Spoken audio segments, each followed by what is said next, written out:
What's up, YouTube? What's going on? You already know what it is, man. G Ready here. Back with another one, man. We got 2K26 while reacting to DJ Akademiks, man. He has a live stream that is up and running right now. We're going to be gaming, man. And mostly just vibe out listening to Akademiks. Giving our live reaction, man. Giving our live reaction. If you guys are new, think about subscribing as we post on here on a daily, man. Let's get straight to it.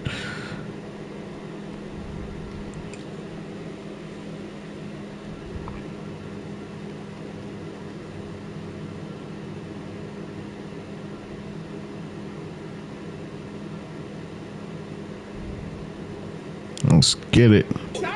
No, for a long time. For like a really long. I've been on YouTube since 2005 doing SmackDown. Yo, the Copas thing is astounding.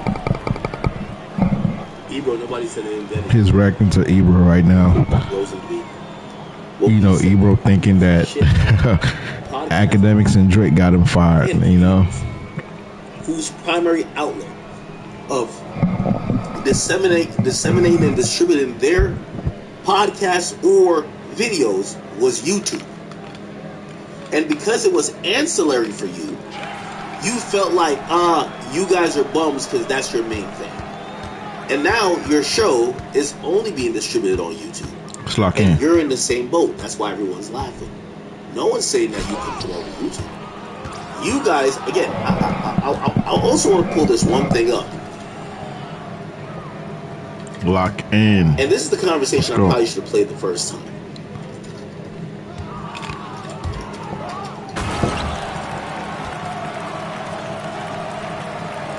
I remember this conversation to a T.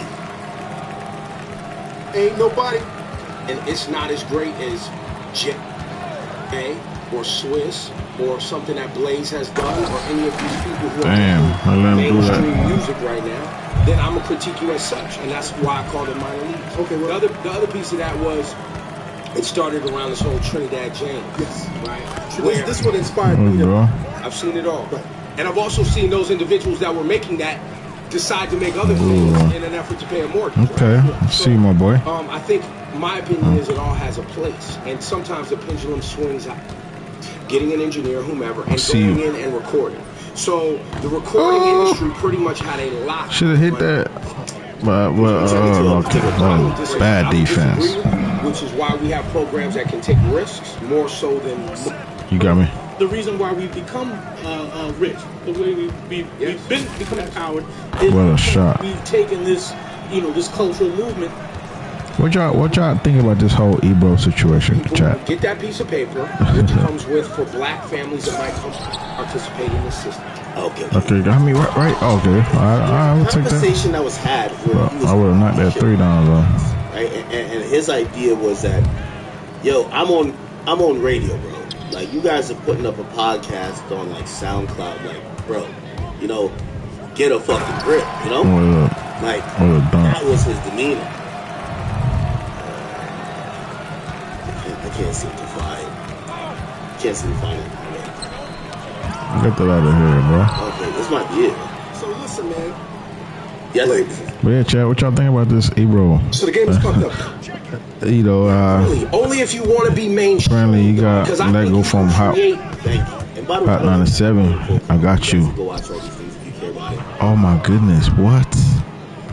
The reason why we're laughing when it came to YouTube is that he built a career off not only but telling people that there was major leagues and minor leagues. And because you were the program director of one of the most important radio stations in the world when radio really, really mattered, you were basically shitting on every other platform and every other outlet saying, we're the major leagues. You guys are the minor leagues. We're big bad radio. You guys are just YouTubers and Twitter finger guys. And Instagram and blog. Oh my goodness. How the mighty have fallen when you lose that platform. And by the way, before you lost the platform, that platform lost the relevance compared to some of these. Come on.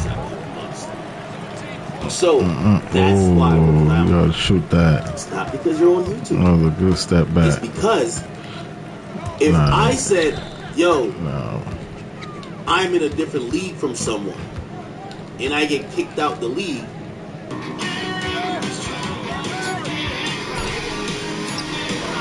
get that rebound. No.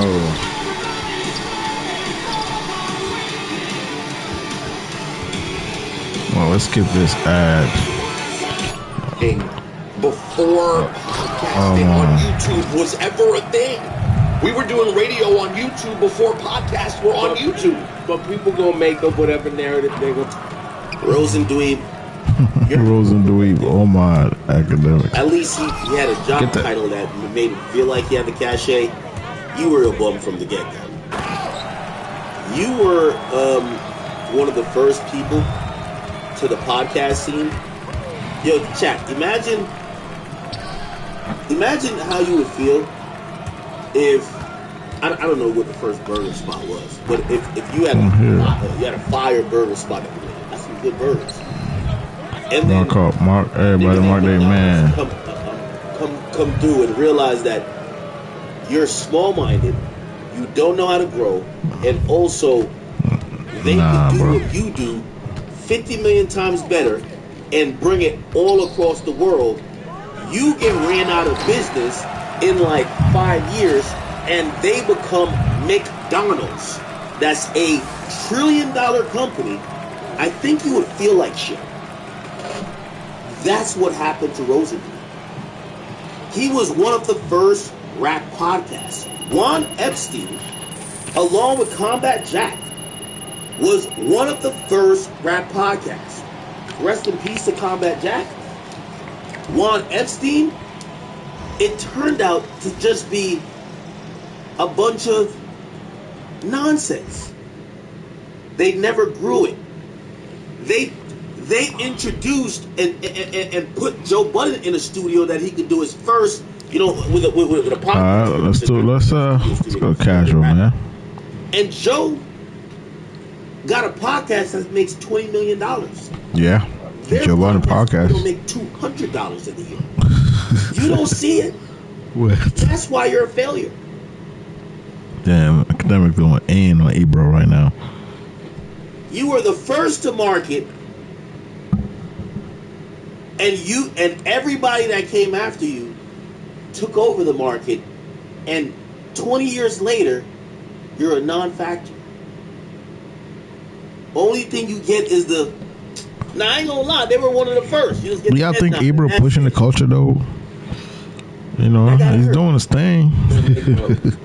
But he even act as always went back and forth with each other, man. So like really getting their heart anger, like getting it in. Well, no, and the other thing I love too is man, let's Saturday morning. Casual tripping, bro. Let's go to 1v1, 3v3. Nah, let's go. Let's go. Okay, and one free throws is on. Let's get it. Let's do this. You mean podcasting?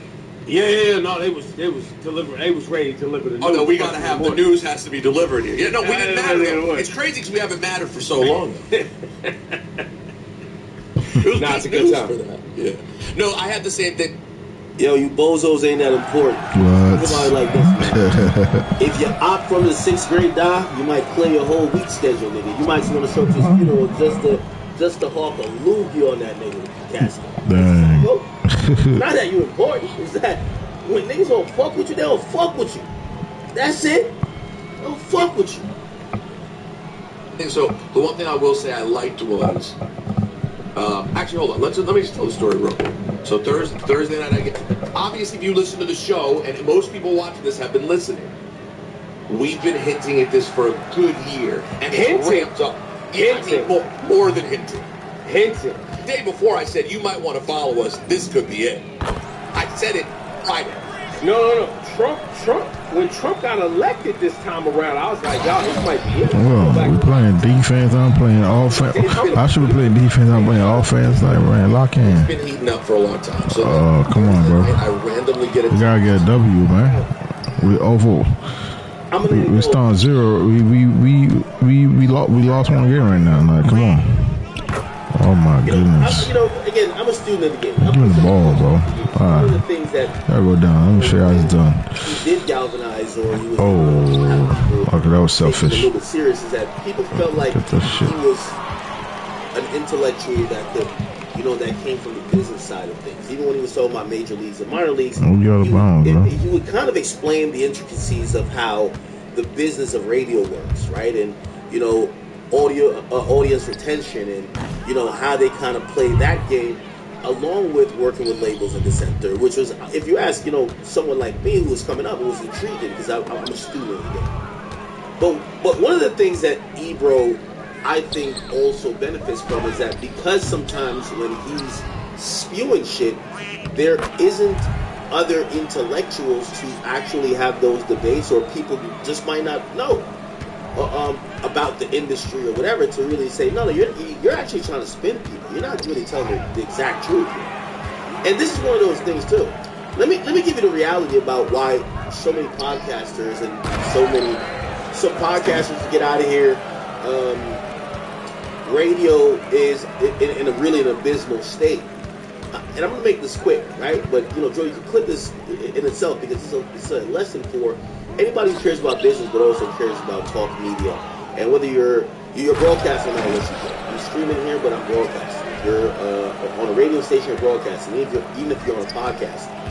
So everybody saw these inflated views, pandemic, right? So I'm going to go over 5 years. I'm not going to go beyond. Because beyond that, there's been ebbs and flows. Damn, we gotta put up a points or something.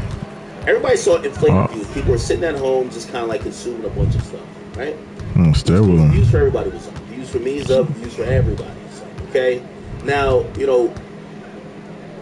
what that did for a lot of people is that it kind of... Nope.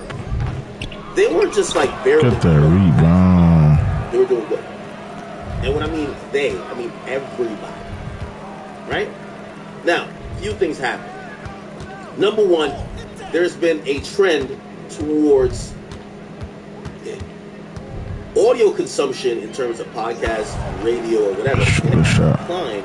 It just shifts between the bubbles. So the people who stop listening to radio listen to more podcasts. They don't just stop listening, right? So they just go from radio to podcast, or they might go from podcast to streaming. Or they might just, they'll go to some medium. All right. So that's been trending downward for radio. However, these guys, they've, benefited. And now I'm going to address the situation at Hot 97. For example, we're going to talk about Charlemagne and the Breakfast Club shortly. Good stuff. But, you got me. The Breakfast Club, and I kind of Charlemagne. Because I remember... Get back on defense. Let's see what year. I think it was around like 2013, 2014. I used to do like say somebody went up to the Breakfast Club and they did an interview, and after they did the interview, it would be like a short clip of the interview. I would take it and do my voiceover shit and kind of give commentary. Buddy. Also, I started up an Instagram page around 2015, and I remember they would strike. This is Clear Channel. It used to be called Clear Channel before iHeartMedia. They would strike me for using their content. I remember talking to Charlemagne and how he thought. Don't strike me, man. I'm using your content. Shout out Acto, man. Hey, chat nigga, man. How are y'all? G ready, let's go. Using your strikes to have people not react to our content. Come on, bro.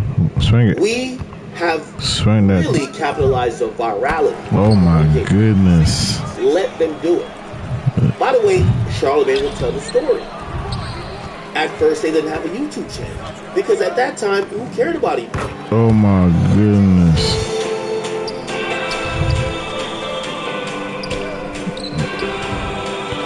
Oh, he's going to that.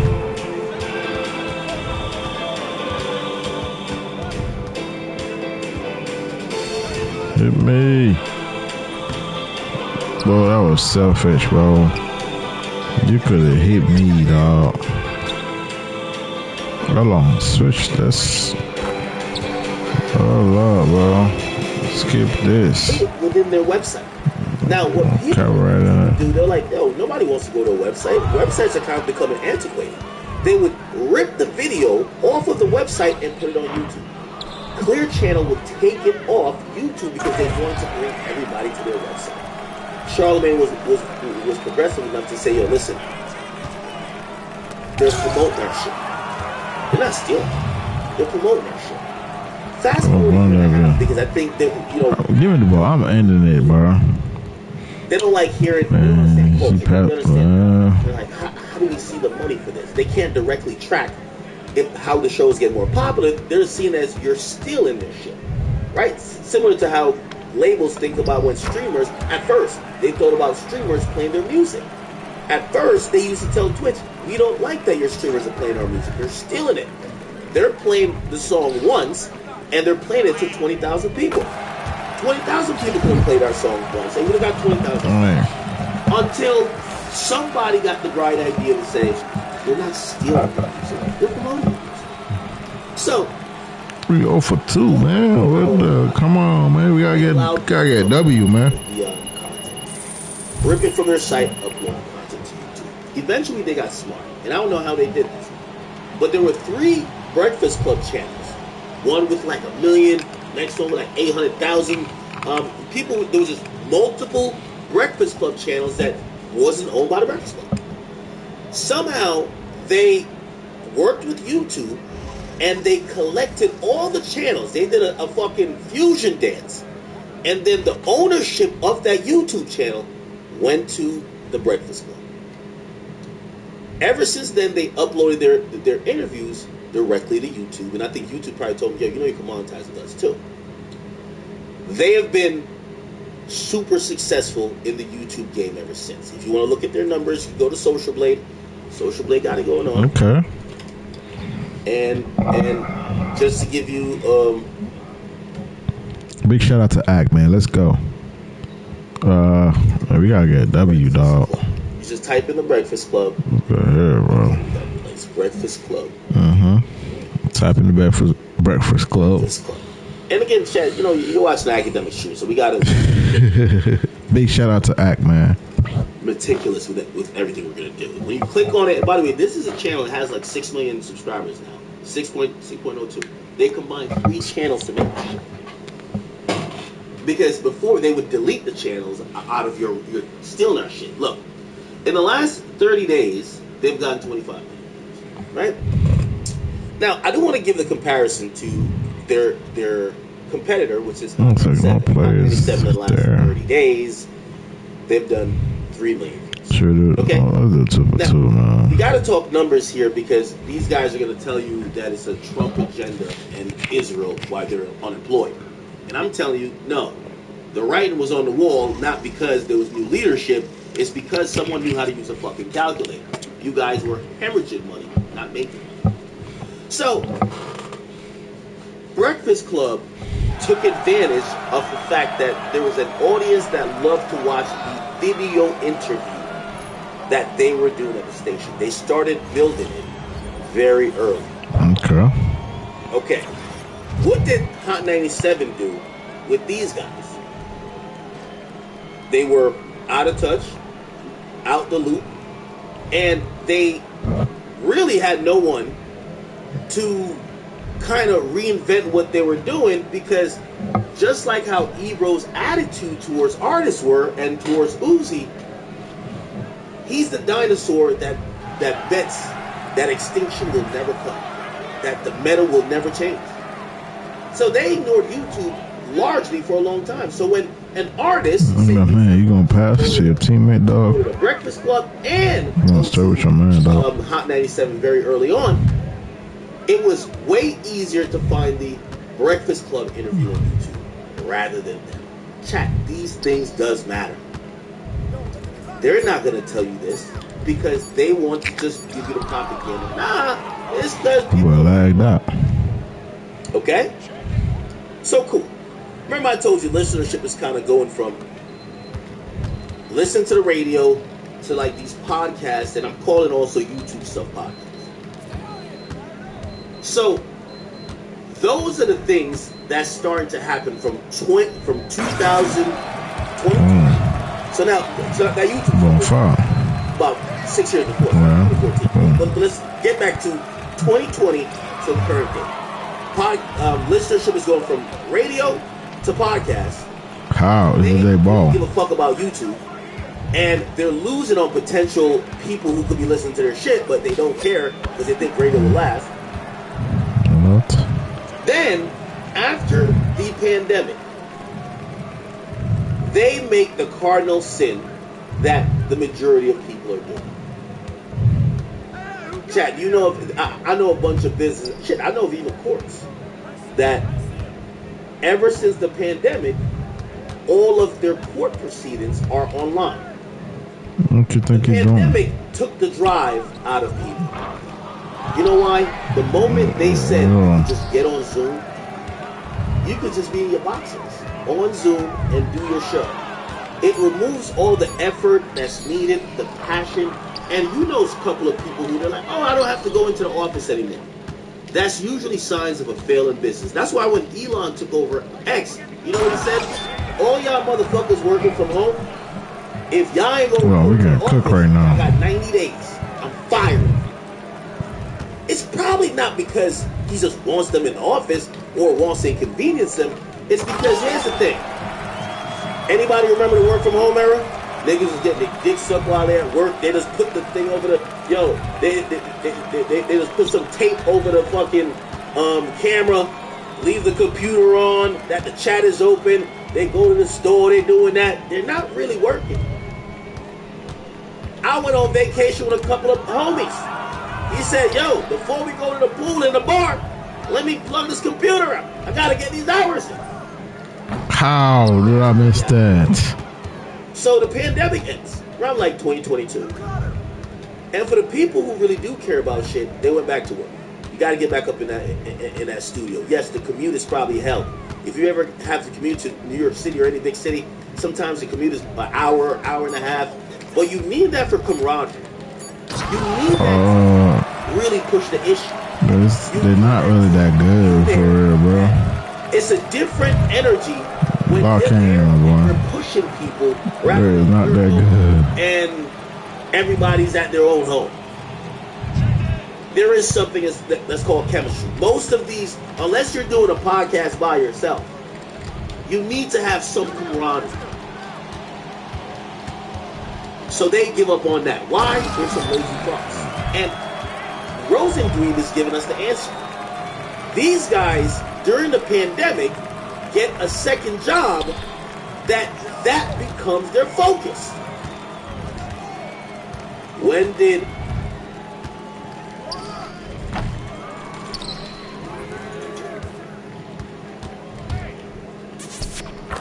Thank you. Okay. I'm trying to figure out because he became a regular. Okay. Here we go. On March 6th, remember, I told you. So when you walk into a Burlington, you're walking into low prices and amazing gifts. That's main character energy. Because at Burlington, the deals aren't the only thing bringing joy. Seriously, with these savings, why shop anywhere else this holiday? Pass me the ball. What happened? the new, what was it? baseball. Cohen or whatever. I can't remember his name. But you know those guys. That's what he thought. Ebro.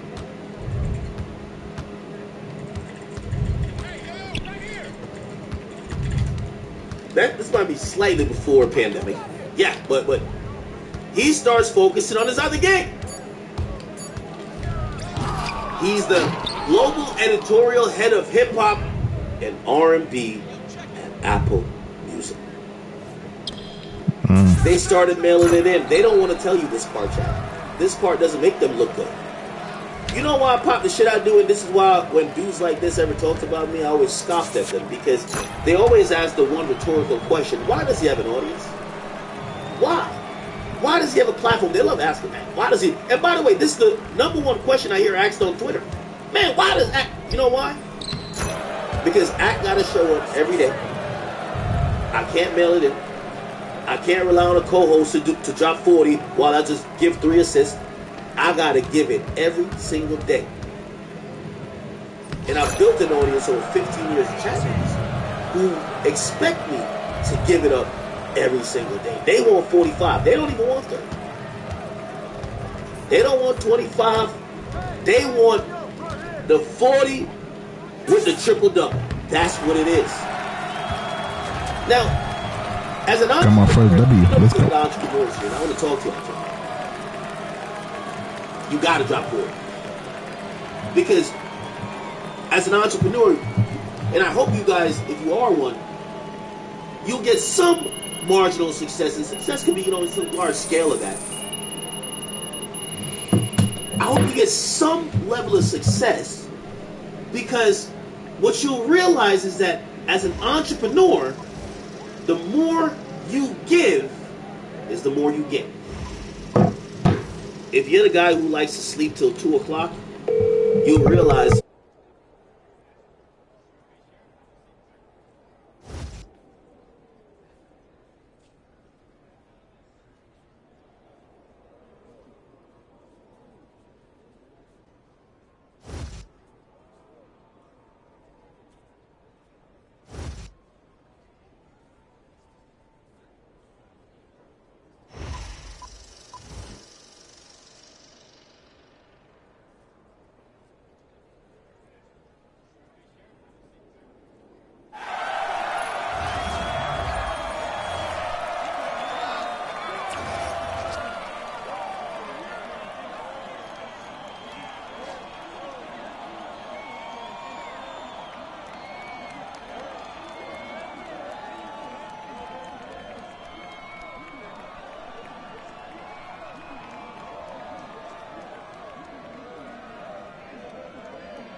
Check it! Stay there, stay there!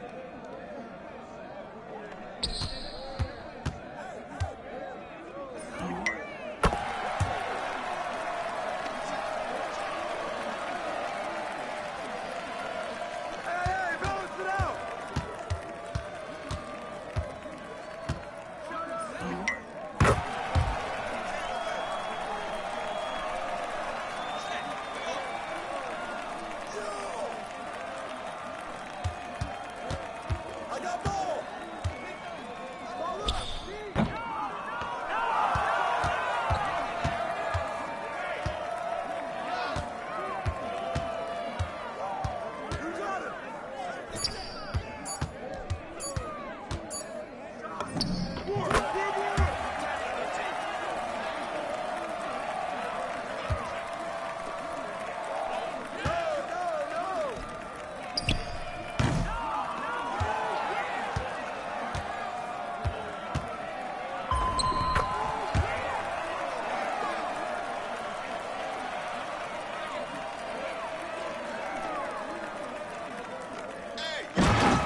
I'm back, chat. I'm back. I had to take a phone call, but we are back reacting to Akademiks, man. Let's get back straight to it.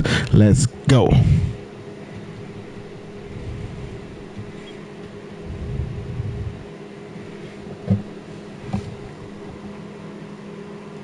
The guys on Twitter all the time because they're always the ones. I'm telling you, their Let's favorite go. line. How does he have? Last game I wasn't really locked in, bro. How? Who's watching him?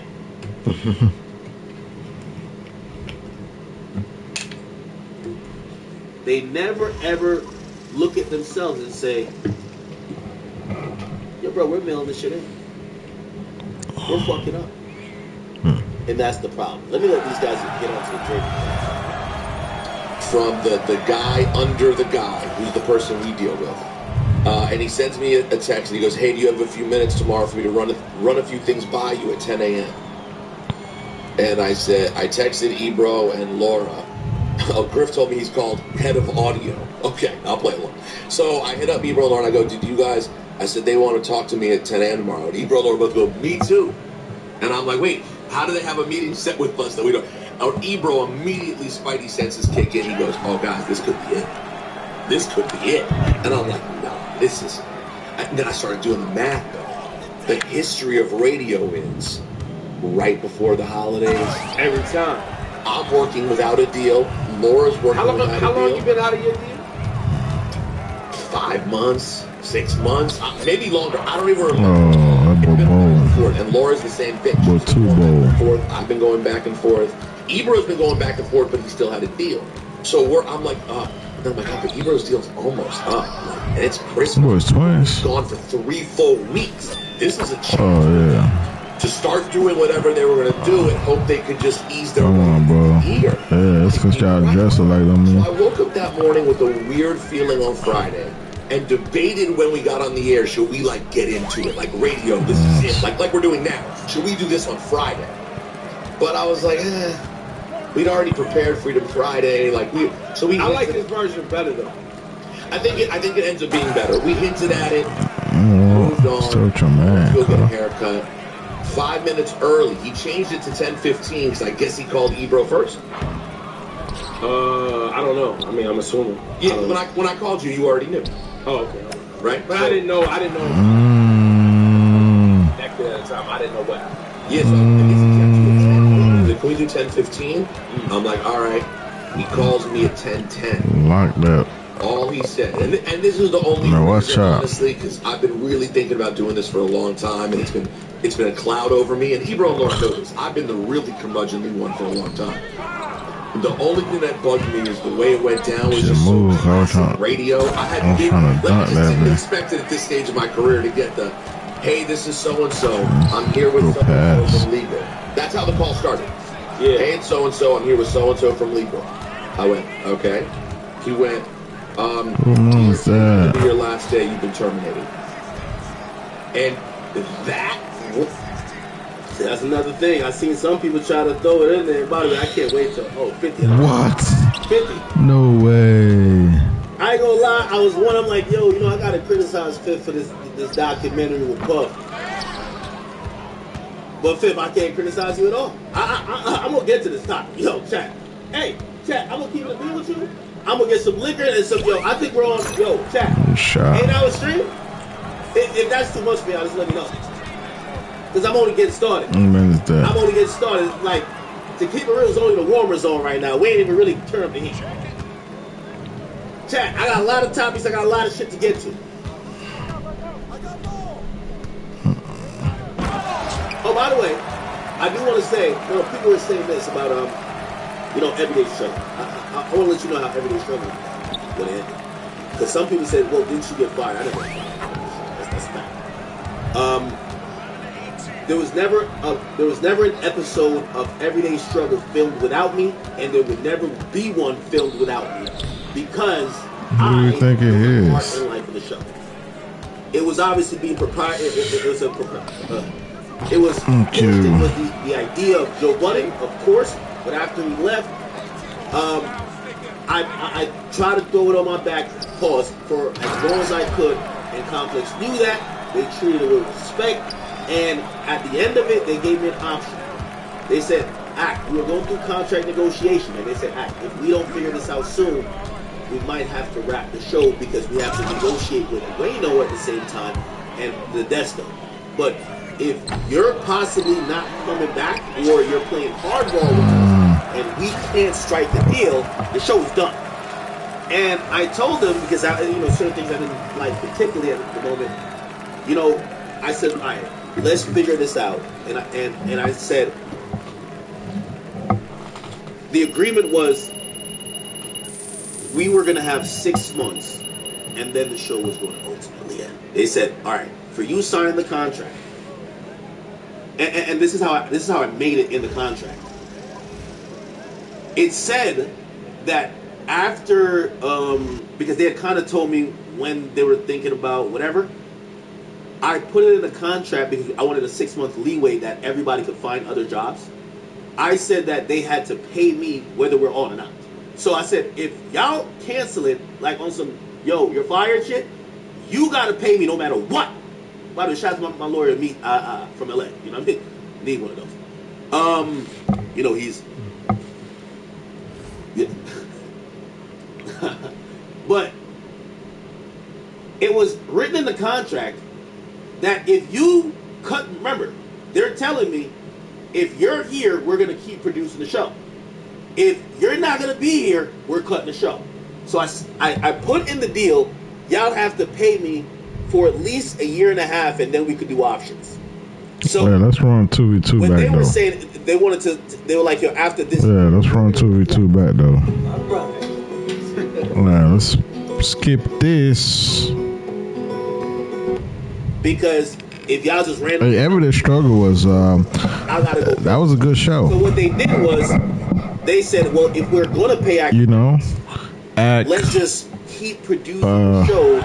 And I think they were giving out shorter contracts to everybody else. The Desca, the show until we don't and Joe, then also my boy Wayno. They said, I think that was a good show. This 6-month period where we are forced to, it didn't really last that long, and it was impactful, and it just stopped. You're getting called, just get the fuck on out of the building, man.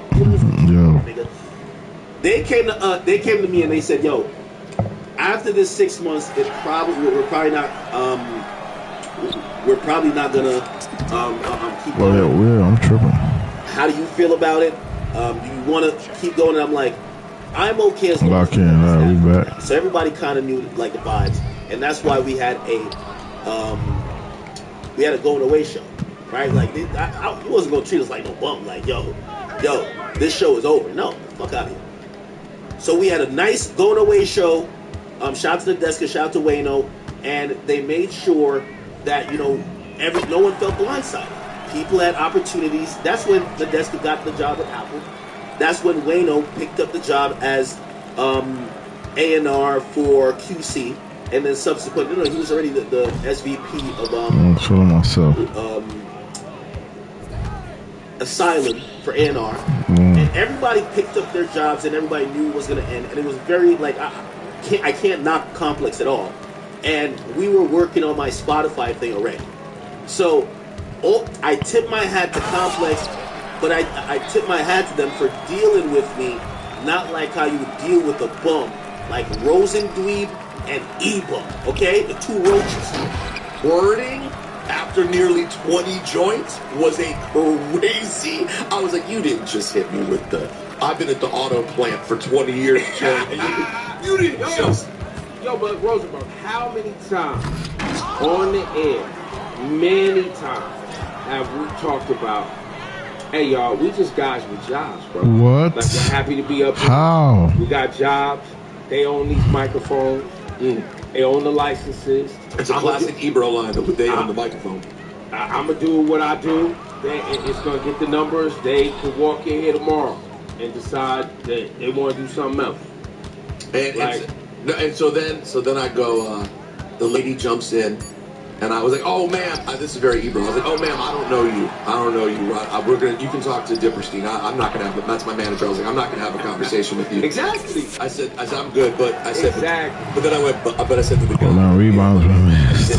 I went, "You hit me last night with a couple of things to run by you. So wait now. Damn, come on. I don't know. I just like, why bother? I don't know any of the anythings, so why bother? No one knows him anyway.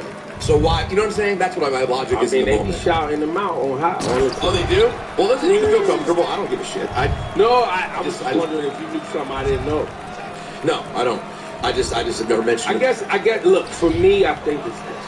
My biggest pain in all of this is the reason I continued to do that job was because I felt we was doing a great service in the city of New York. That was, you know.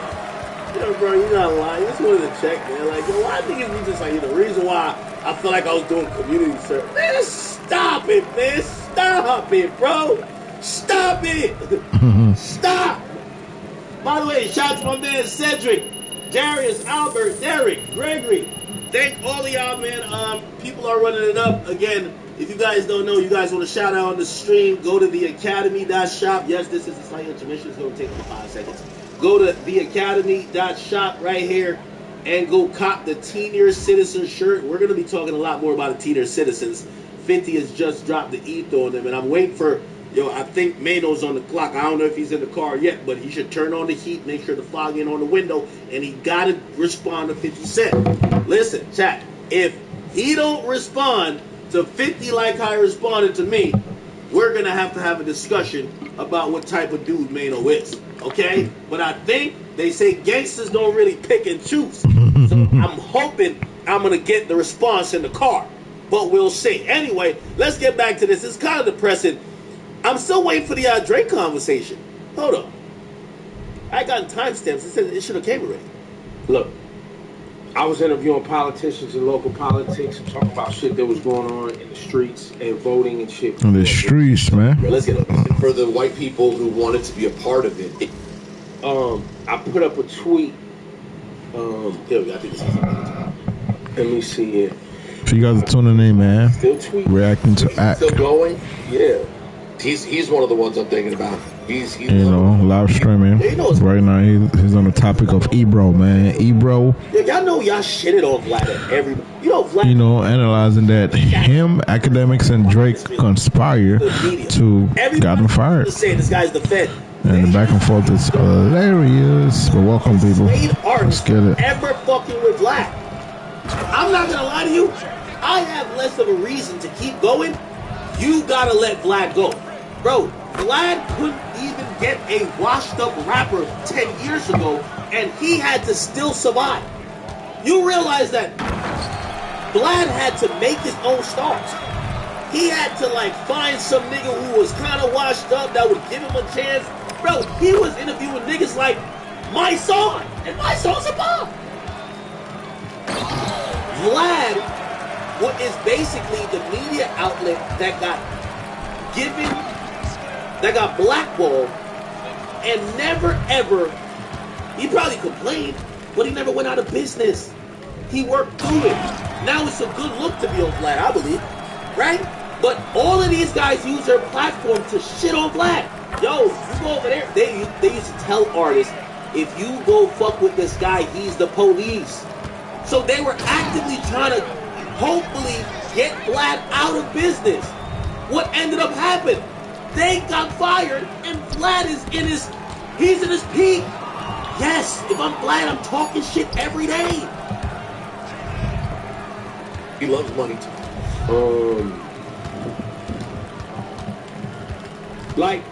Is that it? Akademiks. About Ebro's morning show getting canceled, he threw up an axe. I got axed. And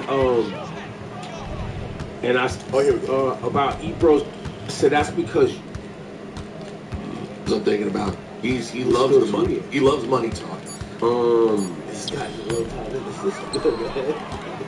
Let me see. I forgot somebody said something, and I said that's because Drake is right wing. Yeah, you said Drake. You said that's because Drake and Ak are both right wing. Drake leaves comment under post about Ebro's morning show getting canceled. He threw up an axe. Yeah, I got axed. And I said that's because Drake is right wing, and so is Sack. I called him Sack. I like that too. That's the joke, brother. That's a good joke. We need you back on air. Go ahead. But I didn't think that was controversial. Like, is that it? Academics, sack of shit, openly campaigned for Trump. He went to Mar-a-Lago. He was on Rumble. That's He was on Rumble. I didn't think that was controversial. Then and Drake was on podcast. Now, chat, and again, I always have to. If being right wing means that I'm a free citizen, that I publicly and openly supported Obama, right? And I voted for Obama, and I also voted for Trump. I think both of them are very opposite. But I guess if I ever support a Republican, I am a right wing guy.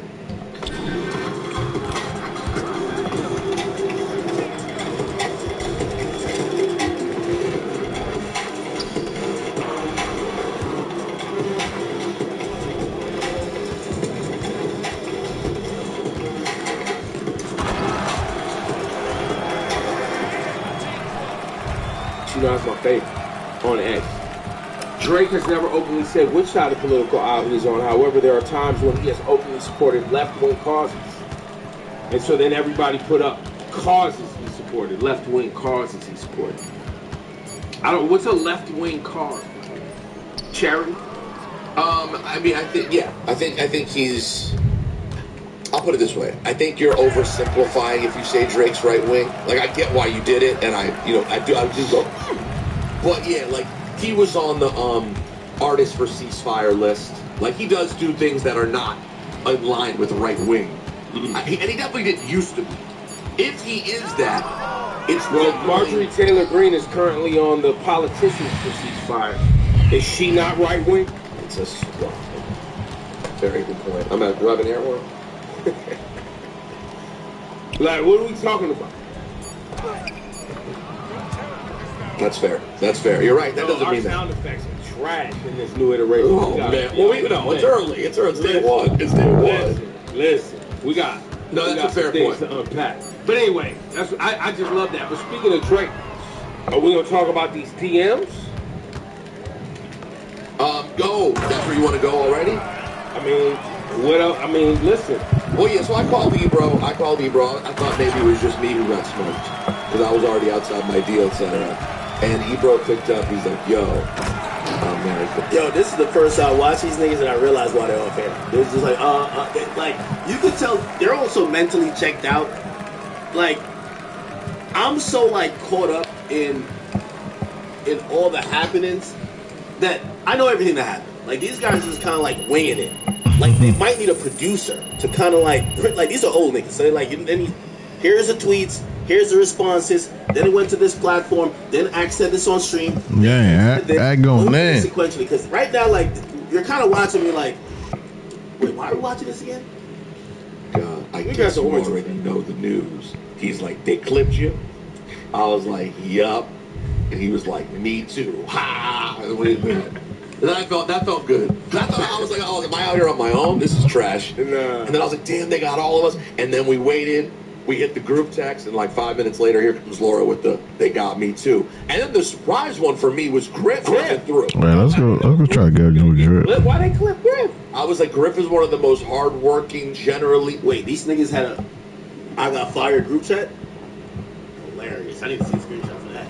He like just keeps his head down. Supports everything. Supports everything. Shows up to summer. I didn't think that. By the way, also, dumb. Are you gonna try to launch a new show? Yo, your bosses told me what y'all were doing was highway robbery. Y'all was robbing niggas without a ski mask. You didn't even have the audacity to bring a gun. Y'all were just wasting company's time and robbing the company. Why? Lack of effort, lack of talent, and just a whole bunch of hate. That's what I was told. Okay? I'll give y'all the HR exit interview.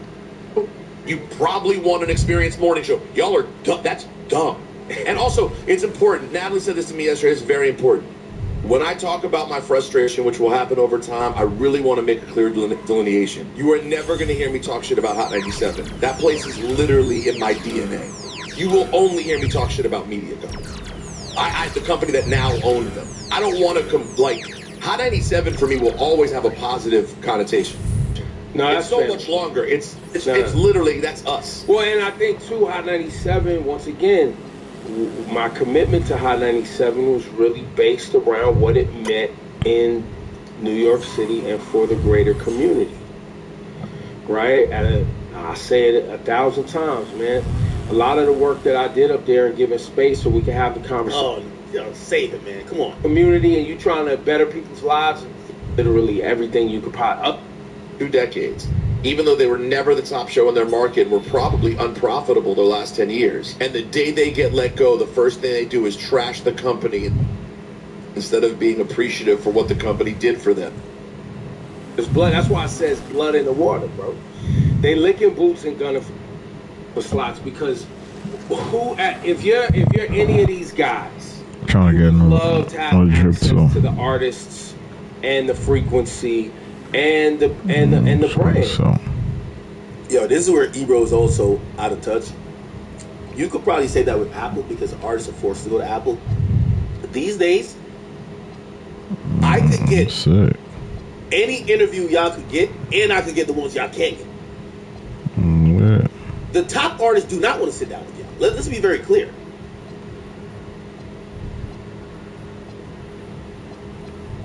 Like, so when he's talking about act, I don't know which platform he's talking about.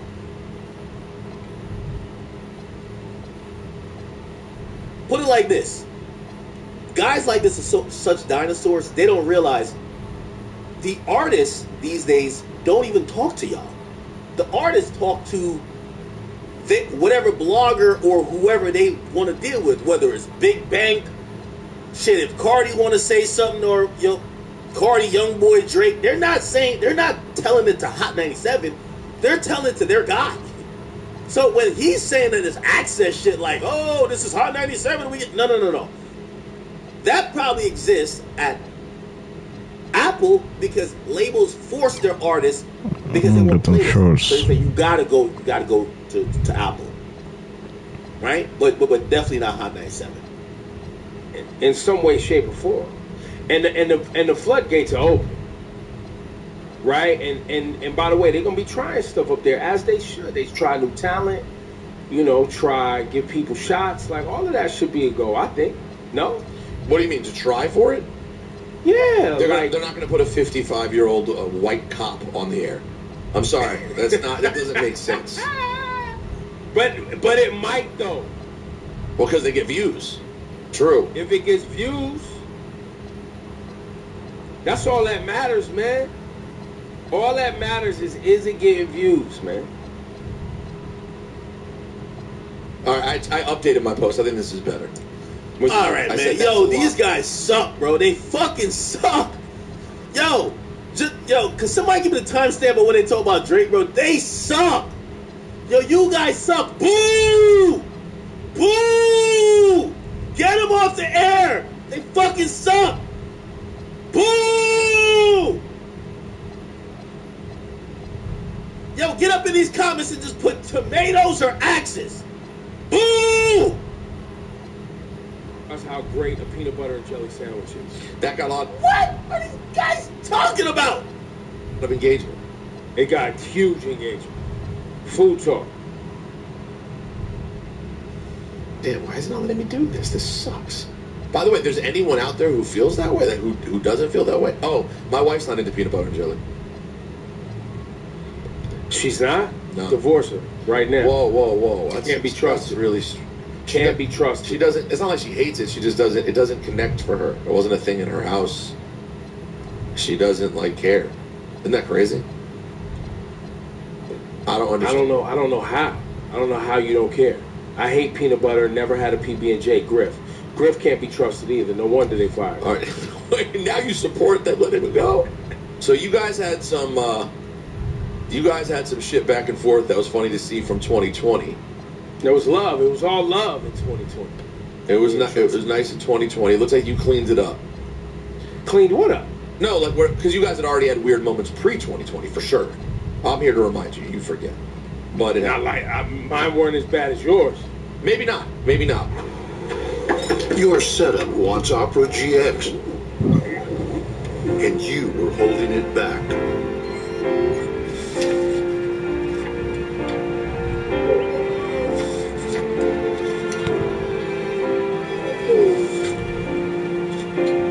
Got some drip there. Nobody. Come back to bed. Upgrade to Got some drip here too. download Opera GX. Figure out. Let's see if I Google Peter Rosenberg. Lucas or somebody. No, Lucas. Peter Shlomo. I've always threw Shlomo loose. You love using Shlomo. What's But there was no kid named Shlomo in Hebrew school. They're talking about Hebrew school, bro. Damn, I said a lot. Oh, here it is. Oh man, here's the quote. What you say? This is good. I said, at Drake wouldn't have been the toughest kid at my Hebrew school. Stop. Make hits for the club. Don't try to be hard, please, ever. And before people start going at me, let me remind you, I don't care what Drake stands have to say, ever. Damn, I don't hate Drake at all. He's super talented. He's taking hip-hop to a great place, but trying to be hard and stir things up is lame. That's not good enough for the OVOs. They coming for No, they're bad. They're going to bring that back up. I said, disappointed in Drake. Someone has you really gassed, bro. Dissing hot in New York City, meek in Philly. You're an actor, bro. Stop. You're soft as me. I don't know. I guess he tried to talk shit after the Meek thing was over. But the thing you're talking about with the names was, I think, when we talked about it on the air. I think I added more sauce to it. Yo, remember y'all say y'all got the access to all these artists, and I don't. No, I got the access. Ebro, Rosendweeb, Elliot Wilson. The nigga just think y'all are irrelevant. He don't like y'all. He don't like the way y'all talk. He don't like y'all opinion. It's not just what you said on Twitter. He don't like nothing about y'all. He just think y'all whack. And I could tell you the truth. This is facts. Years ago, he told me, he said, Act, you are the new media. This is way before I took the kick. Before I took the throne, baby. He said it. He never liked y'all. So try to figure out he don't like y'all.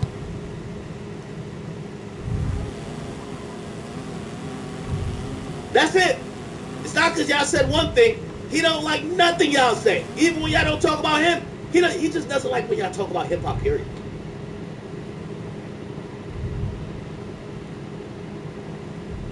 All right, let me just read the thing.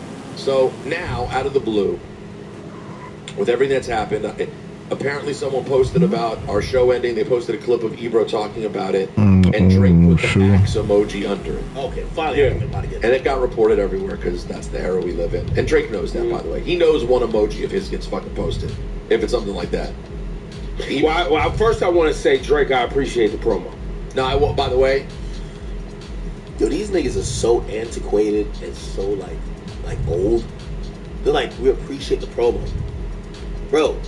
All you're gonna see is people just put a bunch of troll shit here, and 4 episodes later, they're gone.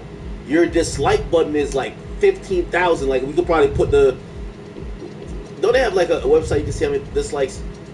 What website can you see the dislikes? Oh, is it this? Does this work? Okay, let's see how much.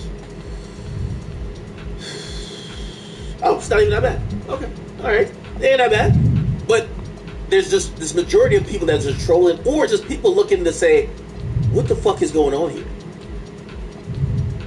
This will fade. That's why I always say to people who are like haters, they think any uptick in engagement means they're on fire. No, people are showing up to watch you at times that they control you, or you're hating on someone they also hate. That's huge. It's a big look. even though it hasn't been the best run recently, you're still one of the biggest in the game. So we really appreciate that. Oh, look. Yeah, no, it's a big look. I'm told while I was looking, guess what? Hold on. Look what I've...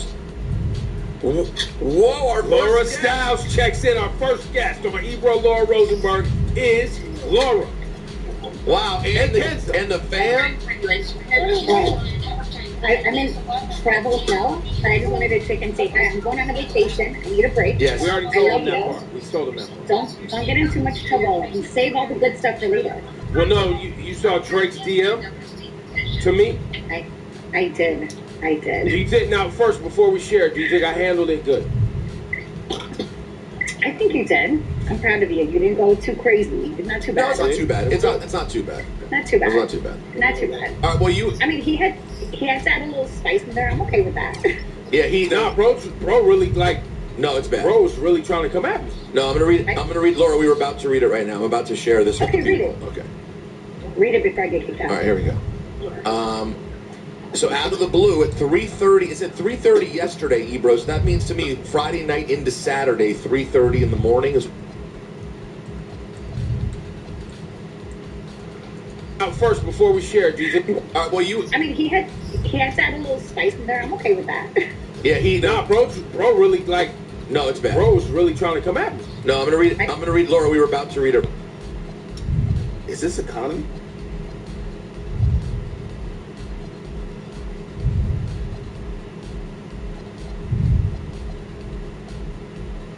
I don't think Shorty ever said like that. Yeah, I'm It right now. I'm about to share this with Okay, you. read it. Okay. Read it before I get kicked out. All right, here we go. Yeah, she never said nothing. I don't think. Did she ever say something bad about me? Let me know quick before I spin it back. I'll spin that shit back. I'll see. Yeah, we gotta. Let's keep the women and children out of this. Let's keep it to the men. Feel me? Like, yo, I know one of them ones. Yo, the last time I was forced to fly economy, yo, this was me. Yo, I slept. Yo, I ain't gonna lie, chat. The last time I flew economy, it was going to LA. Was it the Dirk shit? I don't think it was the Dirk shit. Nah, it wasn't the Dirk shit. Nah. Why did I go to LA? It was a long time ago. It's like years ago. And I remember, like, I was like, yo, bro, because obviously, like, really, my whole, like, obsession with, like, first class is really because I was bigger. So, like, my nigga, I don't, yo, I hate to be fighting for the armrest. I'm, like, fighting for the armrest with these motherfuckers. Like, when you in economy, like, you got to put your, as soon as I used to sit down, I put my arm there. And then sometimes, and then they got their arm there. Like, y'all fighting for armrest space. It's kind of corny, bro. You feel me? And then, like, you got to play the excuse me game. And the last time I had it was when I was at the back of the plane. There was a fucking mutt. There was a dog that was on the plane, and the dog took a wet shit. And it's like, I'm smelling this shit. I'm like, yo, bro, what is life? I hate planes too. Anyway, I don't think that was the same time though. But the last time I remember me being in an economy, I think I was flying to LA, and bro, I fell asleep on the nigga's shoulder next to me like this. Word too. I fell asleep on the shoulder. Like, I ain't gonna lie, like, no gay shit. Like, I think I was drooling everything. One of them ones. Still, you know what I mean? Like, it's economy, gang. Bro, I get off the plane. This is when I realized, yo, this shit's a simulation. I slept on this nigga's shoulder. Like, I was just like this right here. Just like this motherfucker right here. That was me. Bro, I get off the plane. All right, cool. Go to baggage claim. I get my shit, whatever. I go home, whatever. Like, 9 o'clock that night, my nigga, tell me how I see the nigga who I fell asleep on the shoulder. The nigga posted a video like, look at this bust ass nigga act. Yo, it was the craziest thing ever. He was dissing me. Like, nigga, I slept on his shoulder. Pause. Nigga, he could at least mush me. Like, nigga, get that fuck up off me, nigga. Falling asleep in my fuck up off. Yo, the nigga took a picture of me sleeping on his shoulder, gang, and posted to the internet. You talk to them. You name them. Put them inside to keep them. That's funny. The real plan. Bro, like, he could have waked me. Facts. I'm telling you, chat. Clout, man. Bro, wanna get some clout. I slept comfortably. Pause. No gay nigga from Bigger Picture. None of that. But the nigga dissed me. He could have pushed me off, like, nigga, get the fuck off me, nigga. The fuck, why you like laid on me type shit? Pause, extra pause. So out of the blue at 3:30, it said 3:30 yesterday. Nah, she seemed nice though. Like, I like, listen, bruh, we gotta keep targeted on who we don't fuck with. So shorty, I kind of want to put you off the screen, cause like right now, Right now, like, I'm sending Scud missiles, and I think you with your daughter, and I want to send some positive vibes, you know what I mean? You need some ayahuasca too, but it's okay, like, you know what I mean? Take it with a nice beverage. Hey, Ebros, that means to me Friday night into Saturday, 3:30 in the morning is what I'm thinking this is? No, I thought, well, yesterday would be Sunday. But you saw it. Sunday. You saw it yesterday. I saw it this morning. Okay, so Saturday night into Sunday, 3:30 in the morning. Yeah. I'm gonna, Laura, mute your, mute yourself, Laura. Your phone real quick. Just listen to us. Here we go. So 3:30 a.m. Saturday into Sunday. Drake DMs Ebro. Die slower, pussy. We got some shit for you. What? Ebro replies, relax. You're salty about losing to Kendrick. You're not mad at me. Love, bro. No, it's a good response. Honestly, I think it's great. That's a really good response. He's not mad at me. Why would you be mad at me? Mad at me for what? No, he's stop. He's definitely mad at you, and he's been mad at you. Why? He's 100% mad at you. Yes. Why would he send that? Mad at me for what? Honestly, What did I do? And you surpassed It's me. literally. Yo, Ebro, like, and this coming from me, because like, nobody, I know you're thinking you're important, like, me and Drake definitely not be like, yo, what do you think about Ebro? When you said mad at me for what? It's not the Kendrick thing. You said the nigga is a cancer. If you, like, yeah, my issue even with you is when my name came up in the media space, you always questioned why I had a platform or spoke down on me for the position that I worked hard to get. Yeah, of course I'm not going to be that endearing to you. Yeah, Drake doesn't like you because you called him a fucking cancer, dummy. Like, yo, these dudes need that ayahuasca treatment, man. Like, they lack self-awareness. It's the most loose DM he's ever sent you. That's great. No, that's. And by the way, if I were you, I would do what Drake would do. By the way, chat, I'm gonna keep it a beat with you. Yo, Drake is telling these media niggas he don't fuck with the worst thing in life. Like, ask Elliot Wilson what Drake told him. Drake is telling him all type of shit. Like, Drake telling these niggas to suck their mom. Like, yo, eat a dick, die, bitch. Like, you know what's crazy? I think, like, I've never asked him this. I think he says that to them to see where their pride is. To be like, yo, after a nigga disrespects your manhood and basically see, yo, next time we gonna fold that up. We gonna, wait, I need that. What is that? Oh, where's my drop? We gonna fold that one up. Hold on, I need that. This is how Drake messaging these niggas. He not saying, yo, bro, I didn't respect your opinion. You know what he's saying? Yo, you a pussy nigga. I can't wait for you. Like, he's talking to them crazy. I know it.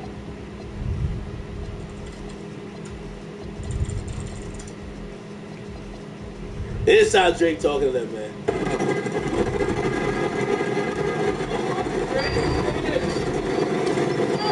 So what then? So what then, big dog? Don't look away now. Pussy. Don't look away now. Don't look away now. Don't get shy now. We'll fold that up right now.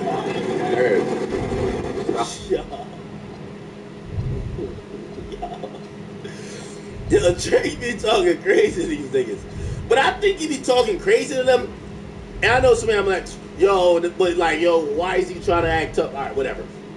I think he's talking to them like that because he knows at a certain point there's like a lack of like self-respect, right? He can say whatever to them and they're still gonna, like, they're just gonna passively hate on him. But they're still gonna cover him. They're gonna talk about him every day because Drake pays their bills. Like, put it like this. Think about what Saigon said Ebro did. Ebro said, we're not playing you or talking about you for a year. You got a year ban. Yo, Drake is calling you pussy, telling you to die, nigga. And you ain't putting a year ban on him. You know why? You can't. You gotta pay the bills. So that's why he talked to you like that. He talked to you like that because he think he can. He talked to you like that because he think he can. Not even think he can. He can. You still gonna talk about him every day. Yeah, you might hate, but you still on his dick. Stop it. Stop it. Yeah. Blessings. Blessings. They're gonna fulfill.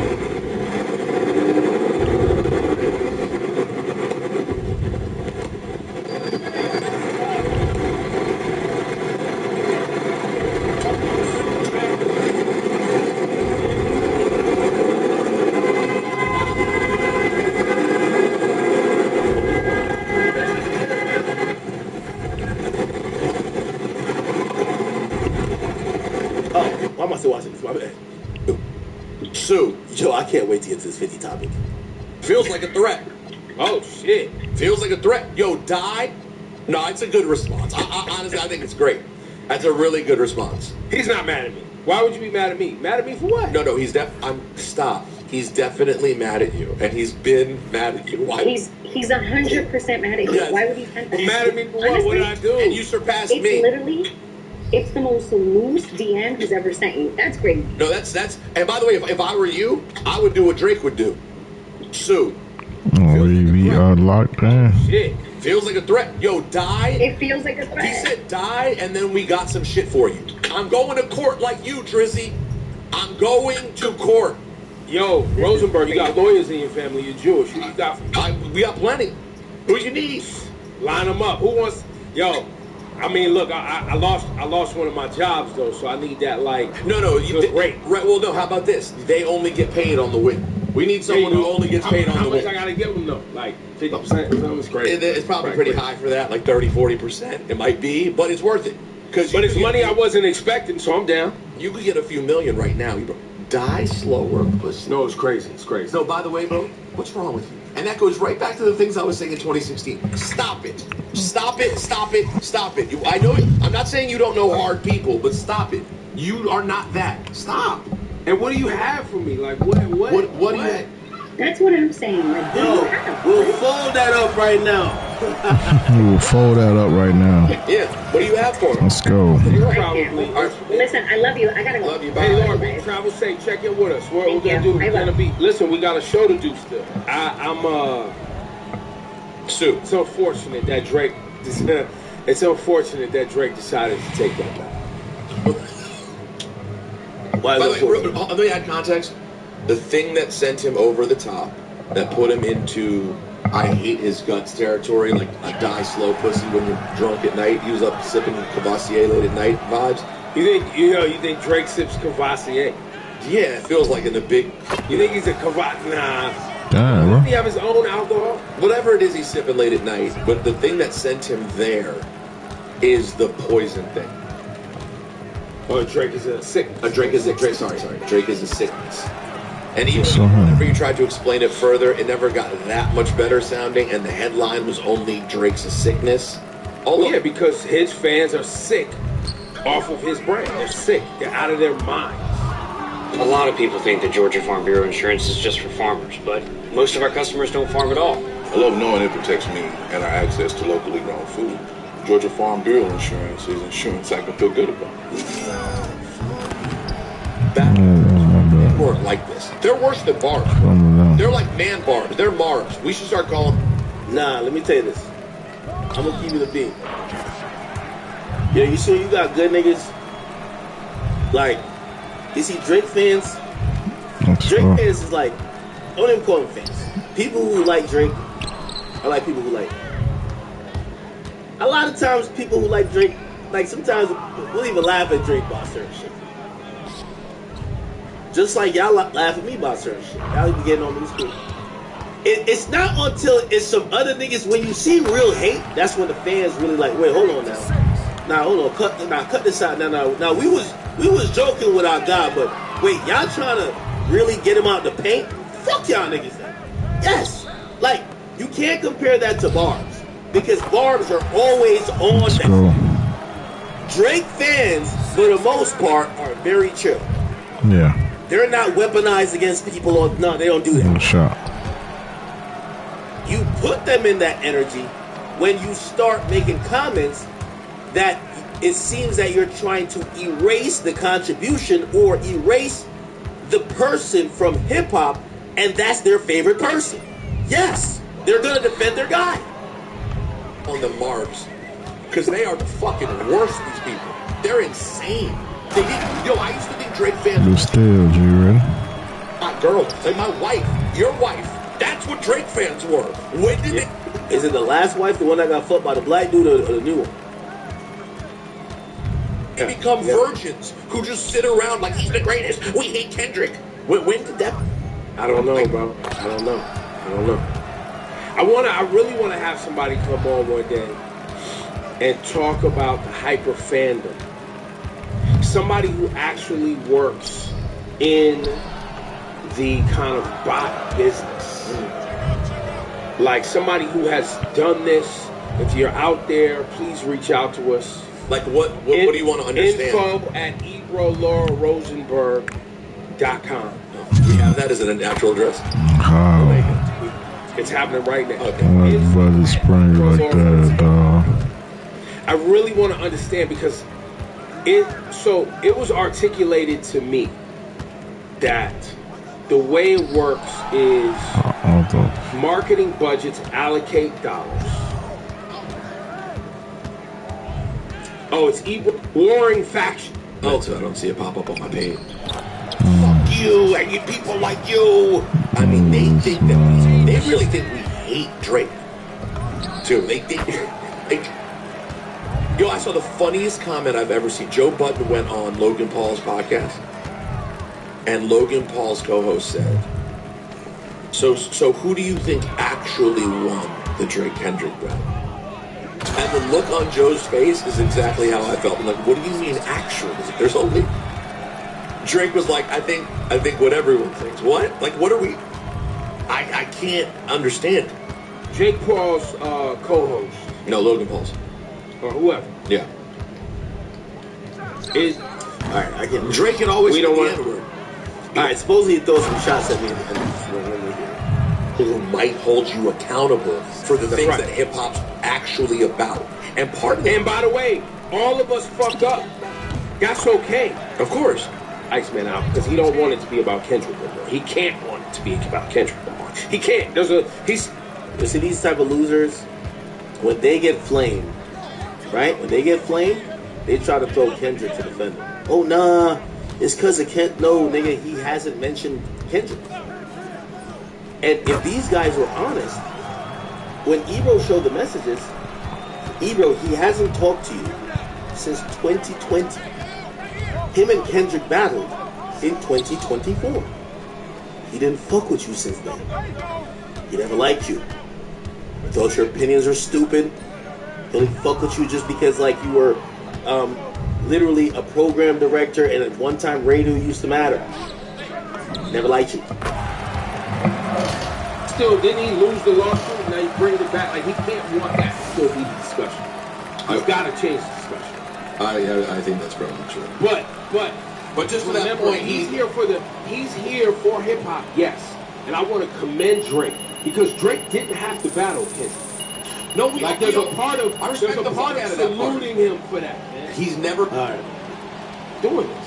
Why are y'all acting like Drake ain't gonna drop fire? Why are people doing that on a daily basis for the morning show? This is the last part, Jack. I think was more committed to Real Late than he was to the morning show. The morning show was just how you got your money. Right. But and then it became just the morning show paid the bills. Paid the bills, and then it was like, well, I get to hang out with my friends. What y'all think, chat? Y'all think Drake dropping Friday? Batman couldn't beat this info out of me. I don't know. We're trying to appeal to the culture to say, yo, we shouldn't have got fired. Why would you say, oh, the morning show that I got fired because of, I was just there to hang out with my friends. That's why I stayed for the last year.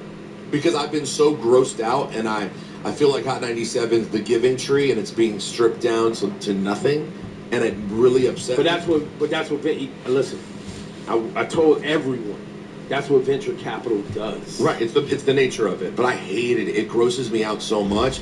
But my wife, her attitude was, yo, you wake up, you go in the other room, you talk to your friends, and then it's over at 9 o'clock. And they pay you. Let's just keep making the money. Because, like, Yo, these guys are they nailed it in. It's crazy.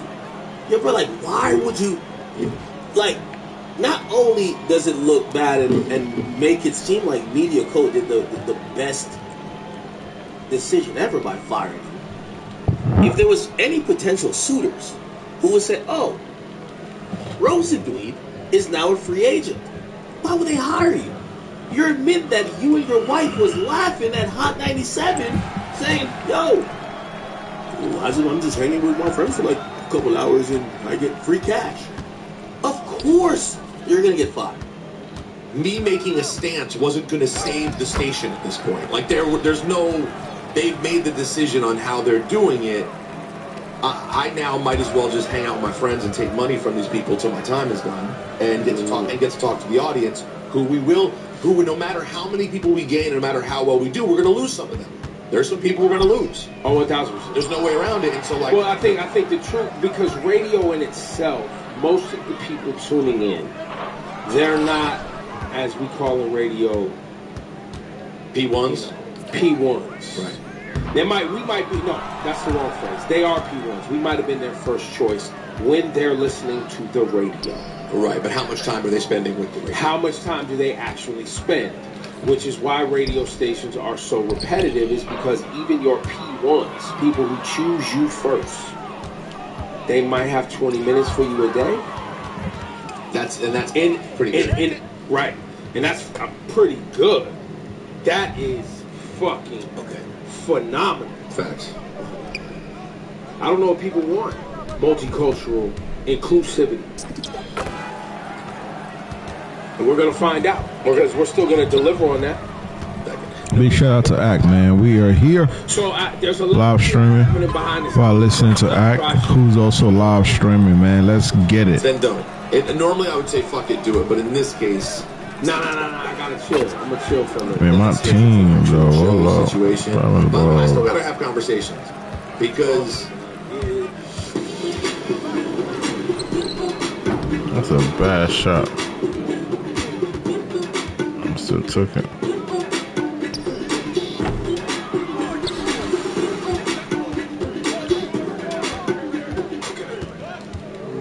Trio. Nah, man, y'all niggas got fired, man. Get the fuck out of here. They're aware. You know, our studio. Wait, you guys, it's a union situation or flip? Well, it has to. Anytime a place just, why do we have a union? The reason we have a union is because if someone picks up the phone and calls you and goes, hey, today was your last day, you're fired. That's what the union's for. Are you sure? Was that okay? What do you owe me? We got to talk through this. SAG-AFTRA, baby. They protect broadcasters and actors and everybody who performs in this country. So, no, we got to have conversations. But, no, overall, I'm not sad. And I appreciated the people who reached out. Like, see, people are responding to fire. People are responding to terminating. People are responding to you losing something. Or that thing that you lost was the place where they interacted with you. And by the way, even though that's a lie, because they didn't, it's just that's the one they were bitter about. No, that's the one they were bitter about, because no matter how much that the Axe and the Vlads will tell you that we're losers because we didn't adapt to streaming right away. When they were kids, they didn't dream to be streamers. They didn't dream to be streamers. They dreamt to be on Hot 97. And then they kill us that we got to be on Hot 97. Congrats, it worked out for you. Why are you worried that we were on Hot 97? Let's go. And we have a cool headline, too. We got a shot, too, my boy. Running morning show in the history of that radio station. Let's create my own shot. Okay. Create my own shot. All right. Is that the end of it? I'm trying to think. It might be. What a pass. So Drake what a cut, too. Clowning the shit out of them. Oh.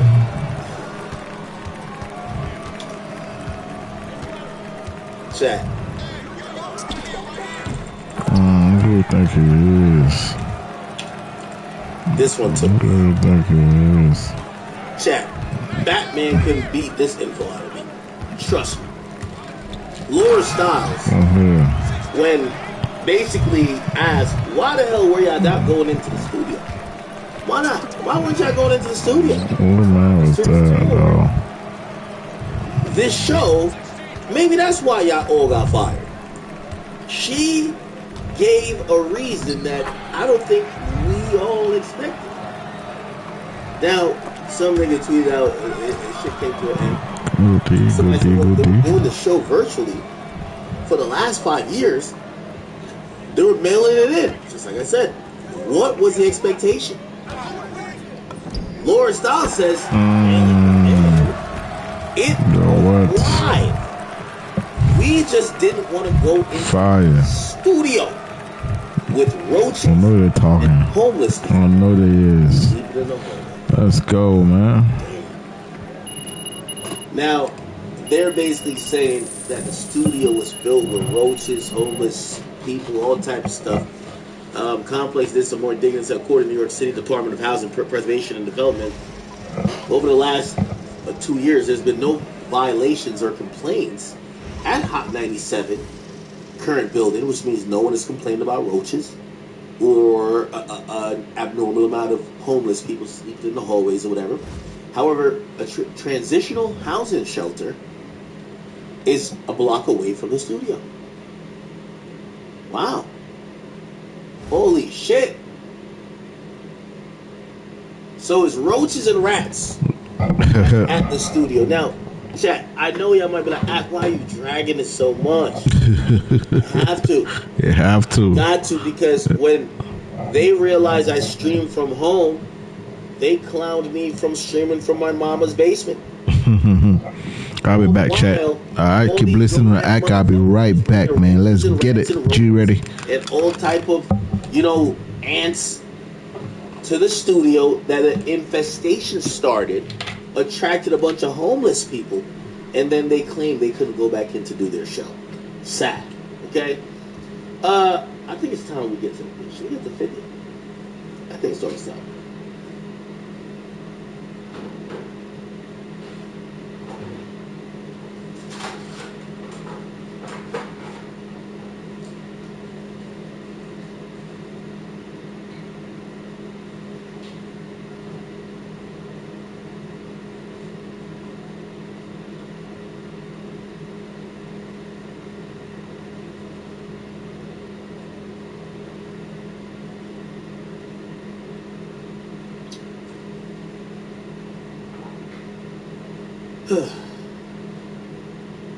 Okay.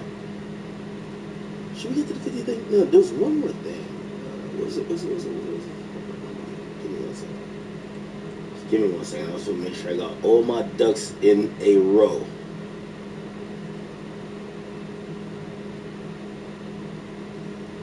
I want to make sure I got all my ducks in a row. Give me a second. Is it this? No.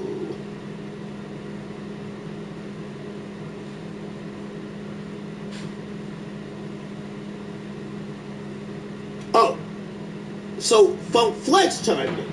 Oh my God, this is the gift that keeps on giving me.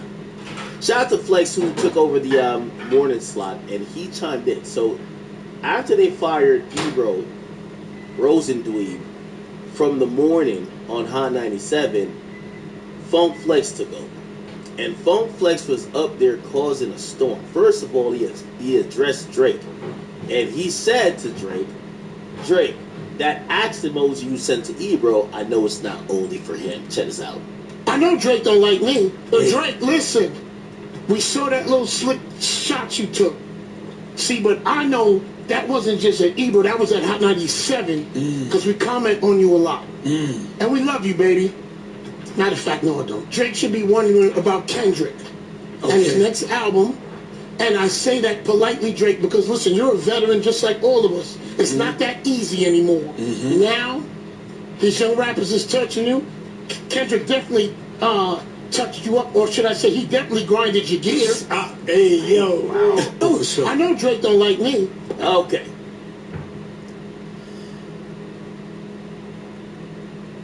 Now, that's kind of interesting, because like about a couple months ago, Flex looked like he was backing Drake up. He said Drake is 100% right. National play per song. Remember when Drake accused UMG, but also iHeartMedia of, some payola. And if you don't know, payola in a radio context would be taking money to play songs on air. It's Flex had said, and Flex works in radio, Drake is right. National play per song. Drake don't pay for play. But for pop, it's $350,000 for a campaign for a song. For urban radio, it's $250,000. For a mix show, it's $100,000. For a local mix show director, it's $40,000. For a local DJ, it's $3,000 to $5,000 per song. And DJs are on the radios 5 times a week. So it gives you it pretty much gives you the price list of if you wanted to get radio play for a song. And whatever your budget is would determine who you would go to. It says this is why independent artists don't rise to the top. Keep in mind, this is a guy who was one of the biggest radio DJs saying exactly this. He says, all you artists know I ain't never take a dime from you, your manager, or your labels. The bomb has no price.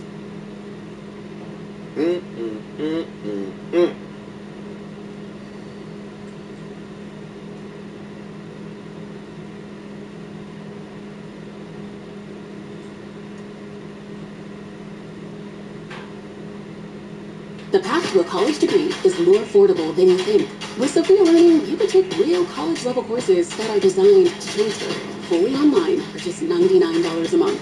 Start your free trial, no credit card required. Sophia Learning, built for you. Okay. Interesting. Now, I guess we could transition out of this for a little bit. And we should transition into, we're going to still stay on Funk Flex because this was his first day doing morning radio. I don't know how he's going to do this because he usually DJs by night. That's why him working a late shift, which is, it used to be 7 o'clock, but they moved him up to like 5, no, it used to be 7 or 8. Now they moved him up to like 4 p.m., which is like the afternoon drive. Now we found out today or yesterday he did the morning slot and he did the afternoon slot. So if he has to do those slots and go to the club, that's going to be completely tough. However, he was on the air, and while on the air, I ain't gonna lie, Flex is one of those, and as they're cleaning house at Hot 97, he's one of the guys who gives it up really well. Like Flex is entertaining. Could never take nothing away from him. So he was on today, and he made a diabolical claim. He said, yo, in reality, because he started talking about Kimora Lee Simmons and Russell Simmons, which we're going to talk about as well. But he made the claim that Baby was fucking her, which is Russell Simmons' ex-wife. And a lot of people thought it was the Baby, but this is how it came across. Watch this. She's a bird, continue the story. Now, Flex, you know you can't say that. What's her name? Miss Kimora Lee Simmons. She's your wife, right? Back to the family, but back to the family. And the baby was beaten out. Go ahead. Finish the story. Say word. Finish the story. What does she need? Back in the Fab Lane, her reality show is out. We get to see Kimora. She's a bird. Continue the story. Now, okay, so they're talking about Kimora Lee Simmons. It basically says, yo, Baby. They said the Baby. You can't say that. What's her name? Miss Kimora Lee Simmons. She's your wife, right? Back to the family, but back to the family. And the baby was beaten out. Go ahead. Oh, he did say the Baby. Okay. Now, the Baby actually responded and said, yo, bro, why'd you say some dumb shit like that? That's not true. Hey, I just seen my face and my name attached to some shit.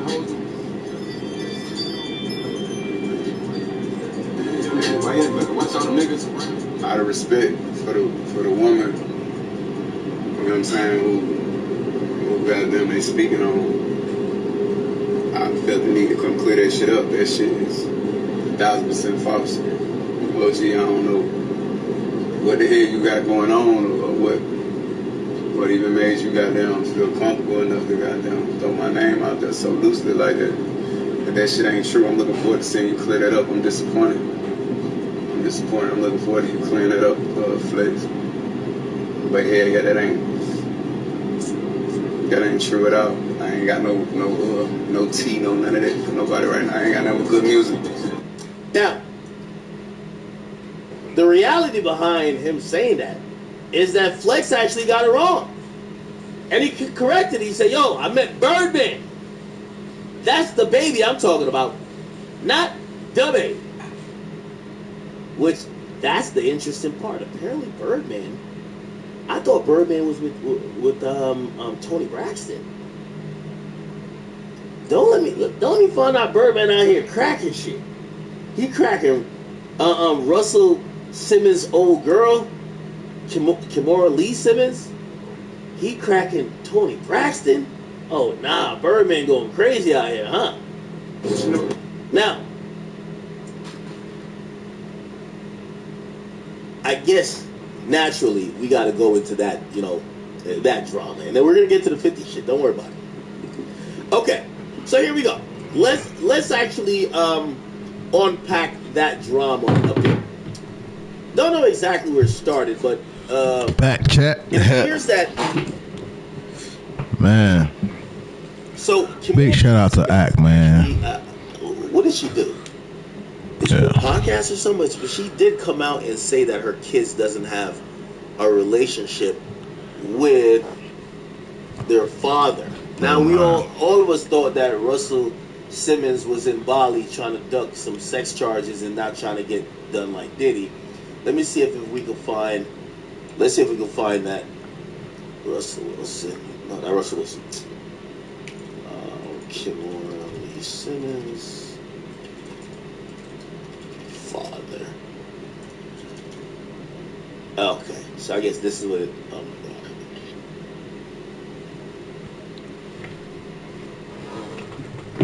Let me find it on Twitter. I don't know why Twitter is a better search thing than YouTube.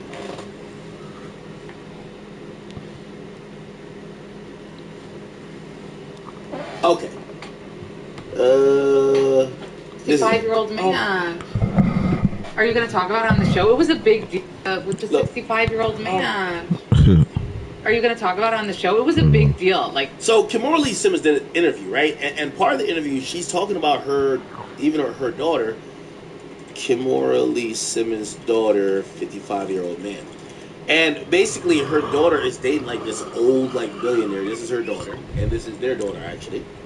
And she's dating this billionaire guy, but the daughter is 21, and the nigga is 65, right? Oh, so man. the daughter 21. This is Russell Simmons' daughter and Kimora Lee Simmons' daughter.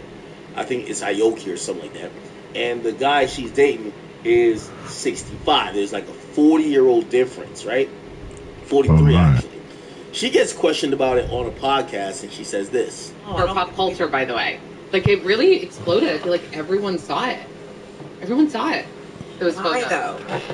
Why is it a big deal, though? Because if you look back... Okay, well, first of all... why is this stunning, young, hot, beautiful... True, you see that all the time. But I think we don't count these ages. I don't think we count these ages of people of what they really are. I mean, it's not like she was seen with, Leonardo DiCaprio. You know what I mean? It was a 65-year-old... Isn't that the same? As Leo? No. He's going to say, I am not 65 and I don't look like that. You're right. I'm not saying that about Leo. I'm not saying, I'm sorry, Leo. I'm not saying that. But I just meant older man. To me, that's the shock of it all. Was this when she was traveling during your filming? No. Oh, it wasn't the same time? No, I feel like that was a couple years ago already. I feel like that was a while ago. That was 2024. April 2024. Okay. I know this guy. But I didn't know this guy in that capacity, with my kid, or that you were even dating my kid, or even... I know this guy growing up myself. He's a restaurateur. Right. I don't know, I don't want to get into troubles legally, but I think his reputation probably precedes him. Is that okay to say legally? I think reputation is I didn't even know this was a thing. Yeah. I didn't even know this was a thing. I found out when the world happened. So that was what was so shocking. And you can't say as a mom, and I've learned all these crazy things, you can't give the, I told you so right now. You can't give the, what the hell are you doing right now? You can't give all those things right now. She was going through it. Yeah, it was a lot. It was a lot for her. Yeah. But I do think in general of those kind of things, I feel like, and having gone through, not exactly the same, but... Who can hold topics? Or not top of the. I want to see the. Kimberly Simmons says she doesn't have a relationship with her kid's father. Guys are weird. Do you guys believe that? Okay. Anyway, so she says. So it looked like People Magazine published it, and then now we see Russell Simmons in the comment section. They killed her brother. They shot her dogs. And they took her this. 400 days. Oh my God, that is crazy. Oh, come here, boy. 50,000 a year. Oh man.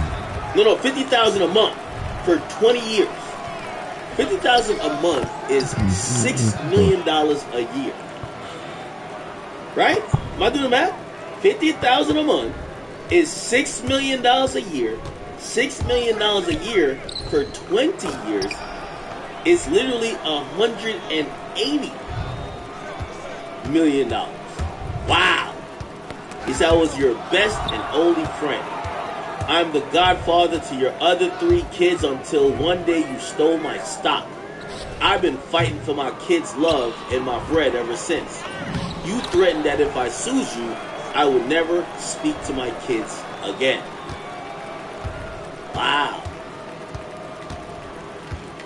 Man. Y'all be thinking like niggas like Travis. What a shot. What the fuck? What a shot. So, let me just pull this up, sorry. No way. No way. I thought there was more shit. Okay, cool. Oh, gotcha. He says, you threatened if I sued you, I would never speak to my kids again. There's 2 sides to every story. Then he says, my girls are grown women. You know these are lies. And by the way, this is Jamal Lee Simmons now responding. You know these are lies. Why are you typing from thousands of miles away with a non-extradition country? Go negotiate and answer your accusers. Oh, shit. Wow. Yo, this is why you can't argue with a chick you used to fuck, bro. Because, like, you know, we've all speculated, why is he in Bali? Is he, like, hiding from potential legal situations with past accusations? Obviously, he got ousted of, you know, he had this, I forgot what the name of the company was. If somebody knows it, just say in the chat. But he sold the company and kind of liquidated a lot of shit. He left the country and he's been like sitting Indian style in Bali for the longest. And a lot of people thought once we were going through the Me Too movement like years ago, but even now where Diddy's kind of getting crucified, we're like, what about this guy? And I felt like people had backed, well, let me not speak for anyone but myself. I kind of backed off those, you know, those assumptions. Because I've seen him come back to the United States. Like, I've literally seen Russell Simmons back in the United States, and I'm like, all right, if it's one of those situations, like, right, look, you got spotted. Wasn't even a 10. Look, hey man, this is Russell. How you feeling, sir? Can I give you some water? Now here's the thing: if he was really wanted by the police, if he's in a non-extradition country, as soon as he pulls up via plane, you know, to the United States, it would pick him up at the airport. So clearly, maybe they are investigating him, but he's been in Bali for a while. It don't look like there's any federal charges against him, but maybe there are lawsuits that were probably, you know, either pending, but we haven't heard a bunch of people. They're probably mad at me right now. But I can't hear him. You know what I mean? We're not hearing like I got game chat on right now. Yo, this guy left the country. And game chat off, actually. So we've been just kind of wondering what's going on, and now, of course, his ex-wife basically just kicked the lid off the can. So you know these are lies, right? Why are you typing from thousands of miles away in a non-extradition country? Go negotiate and answer your accusers. Holy shit! She went for the jugular. I don't think Russell Simmons is going to respond after that. Yeah, I think that's grand opening, grand closing. Yeah. You want to buy some? Yeah, I don't want to give you shit, nigga. Yeah? Yes, sir. That's what I need. Yes, sir. Is your former owner left? How many ones? Just one?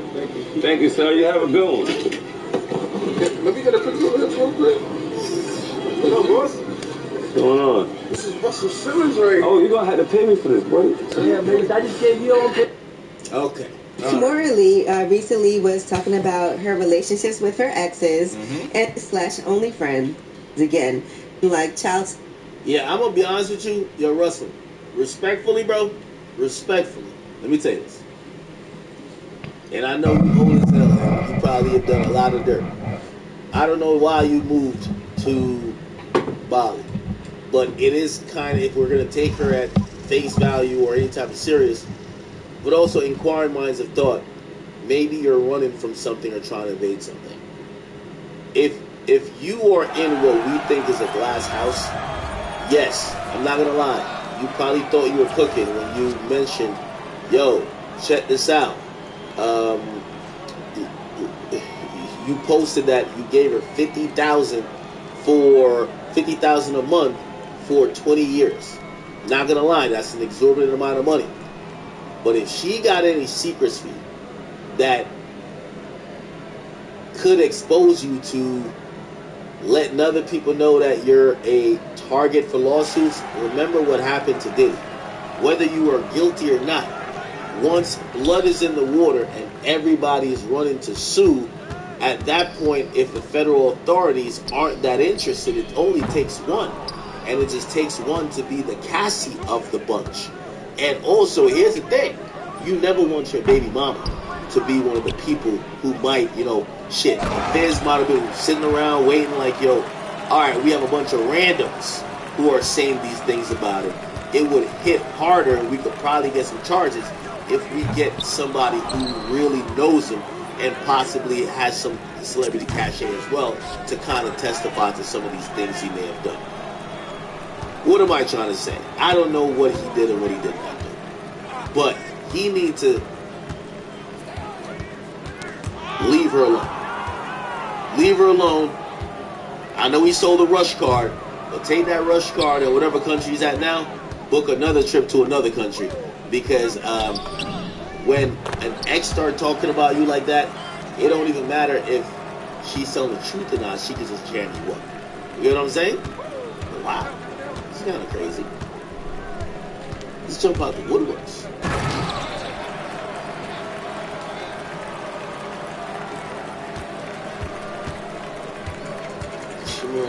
Why is Kimora Lee Simmons doing interviews? That's what I'm trying to figure out. Oh, she did a podcast called... Kimora Lee Simmons is here, the OG reality TV businesswoman. Oh, this is right. Yeah, I do. And you're doing this all on your own, like the fathers of the children are not involved? Because I used to... Yeah, it used to be a little different. They're not involved. There's no co-parenting. You know what I was thinking about for you? That your kids are older, so like even because somebody on the street could be like, she has 1,000 nannies, right? Like that's what people like to say. But like I have kids, not 1,000. But when as a mom, I know like even if I have a nanny, like yes, she can help me with my 1.5-year-old, but my 5-year-old like wants to be around their parents. So I was thinking about you having all these children. So even if you have help, like I'm sure your 10-year-old wants to be with you, So it's all on you, and it's just the demands. It's everything that goes on. How many kids is... How many children does Russell Simmons have with Kimora Lee? Oh, they only have 2. It's 2 daughters. 23 and 25. They're grown. They don't co-parenting at that point. You don't have to co-parent with a 25 and 23-year-old. Get the strong arm, attorney John Foy and Associates. There are over 1 billion reasons why thousands have called us after an accident. We've helped injured people recover over $1 billion because they called us first. 5. One is the doctor. Like I've been here, for example, in New York, for the show and everything coming out, and Kenzo was in a car accident. and it was like his first car accident, and it's been just kind of crazy. Okay? Yes, he's okay, thank you. He's okay. But his car is like totaled. I don't think it's not his fault, but it was a lot, and so it's scary, and I wasn't there, and I could kind of feel it, an emotion I could feel in my stomach what he was feeling, and they're asking questions. I was like, he doesn't feel well. I could just hear it in how he's talking. He doesn't feel well. So I think parenting is always a lot, and you do have like this $10 data rate dose as you as a protein. All right, yo, Russell Simmons. Let me tell you this, man. Get into an online spat with an ex is just not a good idea. Most of the times, just like when you first got with them, you got more to lose than them. And it doesn't matter if what they're saying is accurate. All they got to do is put blood in the water and start people to talk. Because I'm not gonna lie, I think Russell Simmons, people are starting to forget. I was just watching. I was actually watching Brilliant Idiots with Charlamagne and Schultz. They were talking about. They were comparing Russell Simmons to Diddy, and they were like, yeah, there are some stories about him, but like he moved a little bit different, and he probably never got to that point that Diddy got to. Why? Because Diddy's a showman, and Diddy had all this power. He's a great talker. He knew how to like kind of wow the crowd. He had the pizzazz, so to speak. And when it came to Russell, like he had a lisp. He wasn't that flashy or whatever, but he was one of those people that had a lot of power too. Like if you think about historically where his influence was, and how if you were coming in the music business, you probably try to run that back, huh? Assistance or a blessing. And they were basically just saying, what is smart about him is that he left the country and he laid low. And as soon as this popped up, I'm like, oh shit, fuck all that laying low shit, huh? All right. So yeah, if I'm Russell Simmons, I do not mention this at all. Hopefully it goes away. If not, we'll see. All right. Anyway, chat. I can't wait to get to this. Let's get it, y'all. Big act, man. Let's go. What 50 Cent talking about? Okay. Oh shit. 50 is commenting on the podcast of the 4 rappers who are in an abysmal state right now. I'm talking about Davies, Mano, Fabulous, and of course Jim Jones. They apparently commented on 50 doing a documentary about Diddy, and 50 has made it clear, like, yo, you niggas can't talk about me. We know how 50 gets. So 50 first posted this. Posted definition or AI definition of squatters. And then he says, well, let's read the definition first. It says, squatters are individuals who occupy property without legal title, permission, or lease, often in the vacant or abandoned buildings, different from trespassers by intending to reside there long term. While squatting is illegal, and he kind of raised the rest. Then his personal caption was, these guys are squatters. They owe $250,000 for the space they're filming their podcast. These bums are trying to win the Best Dressed Award, but cannot pay their bills. When you scroll over, he's talking about the Let's Rap About It podcast, where, I notoriously said this is the Team of Citizen gang. By the way, if you guys don't know, theacademy.shop, go copy your Team of Citizen merch. Yes, you want to feel like an old head and a YN at the same time, but you need the proper drip for it. This is what you need right here. Go copy it. I'll give you a shout out if you do it during the stream. Anyway, he posts a picture of these guys, and again, you know what's so funny? 50's saying the same thing I'm saying. These guys are dressing like they want to be 19-year-olds. That's what he's saying to them. And 50 describes it well. These bums are trying to win a Best Dressed Award. They can't pay their bills. Then he posts up, he says, Jim Jones loses jersey home in a foreclosure amidst, it said it was sold for $100. Then, what is this right here? Jim Jones taking a picture of Diddy and Hove, Fat Joe, and Remy. And Jimmy's in. I think that's Jimmy, right? Then, Jimmy taking another picture of the Clips, and he's looking like, I ain't gonna lie, this is kind of like a side chick pic, low key. Then another one, he's taking a pic in a locker room to show Javante Davis in the background, right? And that's why I guess he's saying that. But then he posted this now, and he said, "I understand Diddy was your hero. Stay down with him. I don't care if you let him play with your butt. Then don't act like you. Then act like you don't remember." Let's see this. To be a dope documentary. You gotta be dope on who you are, what you've done, you've accomplished. Like, your documentary is a big thing. Like, you don't want nobody doing a documentary about some, like, trying to just make your whole character look weak. Like, that's petty behavior. I want to know the company that did it so we can talk, you know what I mean? So this is on me, I need, you know what I mean? I don't understand why that's, like, legal to do, though. Documentary is more like a seem like it shit like that. should be. How can you call it a documentary? You call a documentary when it's not. Once you become, if you're a public figure in the news, you can be Google. So do you think that it's wrong or not? I'm not really. What's a documentary about you? You wanted to be a dope. So Jim Jones said 50 puts out a mockumentary. Let's see if we could. We'll give them some extra views. It's all good. Let's see what they were talking about. Now here's the thing. These guys look like they were recorded 2 days before, so their topics are always old. So here's the thing. We're not gonna get them to respond in the 50 if they're gonna respond till 2 weeks from now. Which that's the thing, right? Let's see if apparently they owe money for the spot. Is this the one where they talk about the documentary? They're not cool. They don't want to be cool. So that's why I was asking those questions too. I would never want to, but I don't think it's impossible because everybody grows up. Once you, like you saying, you having kids. They kids. Once they do shit, let's go, man. You gave them the world. Yeah. Look, man, you know what I mean? It took the young people feeling what they want and shit like that in the project. So it's Y'all got it, man. Yo, chat. Fuck all that, man. Chat. The Academy.shop, man. Senior citizen merch now in stores, man. This is ridiculous. Where do you draw the line of disrespect that you're saying you don't see yourself ever cutting your kid up, but if you were up against that type of, I gotta choose.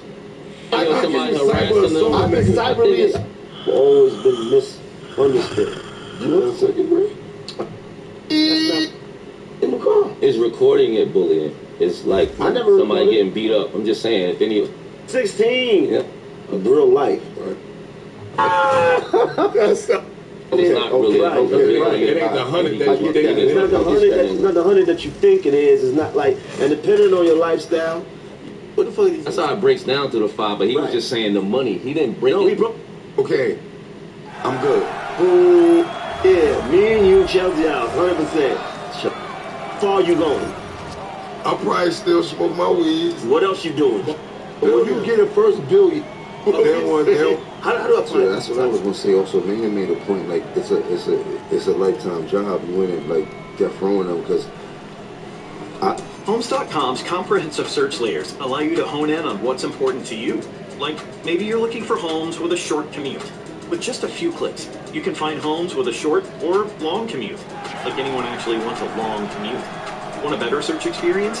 Homes.com has the home search you've been searching for. Plus, like, your documentary is a big thing. Like, you don't want nobody doing a documentary about some, like, trying to just make your whole character look weak. Like, that's petty behavior. I want to know the company that did it so we can talk, you know what I mean? So this is on me, I need, you know what I mean? I don't understand why that's, like, illegal to do, though. Like, without anybody, like, if you're doing a documentary, if I'm doing a documentary on you, why wouldn't you want the person involved to interact? It's documentary, more like a documentary. Yeah. You know what I mean? It seems like when you don't use the person, it's more like you're against them. Anyway, so you doing shit like it that, should be. How can it even be called a documentary? You can do something with it. Like, why is it called a documentary when it's not? It's still a documentary. It's not an autobiography, but it's a documentary because once you become a public person. Bro, none of them Pablo Escobar documentaries I watched, none of them people knew him. They all you get what I mean? Like once you become, if you're a public person, you're in the news, do it. You can be Google. So do you think that it's wrong or not? I I'm think not it's with it. wrong. I'm not with it either. I think that. I'm not with it. We all agree that it's wrong. Thumbs down for that. I don't want nobody putting up my sex tape. You right. I mean, if they slandering you or they violating, I think it's wrong. We're talking about sex tapes with this nigga. This If they saluting you, it come with who you saluting you is different. I mean, yeah. All right. All these mush mouth niggas is trying to. Let me see. So, if you're gonna do a critical piece, no one is gonna sign on to a documentary that's not gonna just exalt them as this amazing figure. So I think you can do a documentary without the input or without, some of the things you might need or require from the subject that you're doing the documentary on. Now, granted, by the way, this documentary had some of what Diddy filmed himself that was supposed to possibly be for public consumption, so that's even more reason why you could do it without him. That's not my issue, whether you could do it without them or whatever. My thing is that is there an agenda, and are you being fair? And so it's about fairness.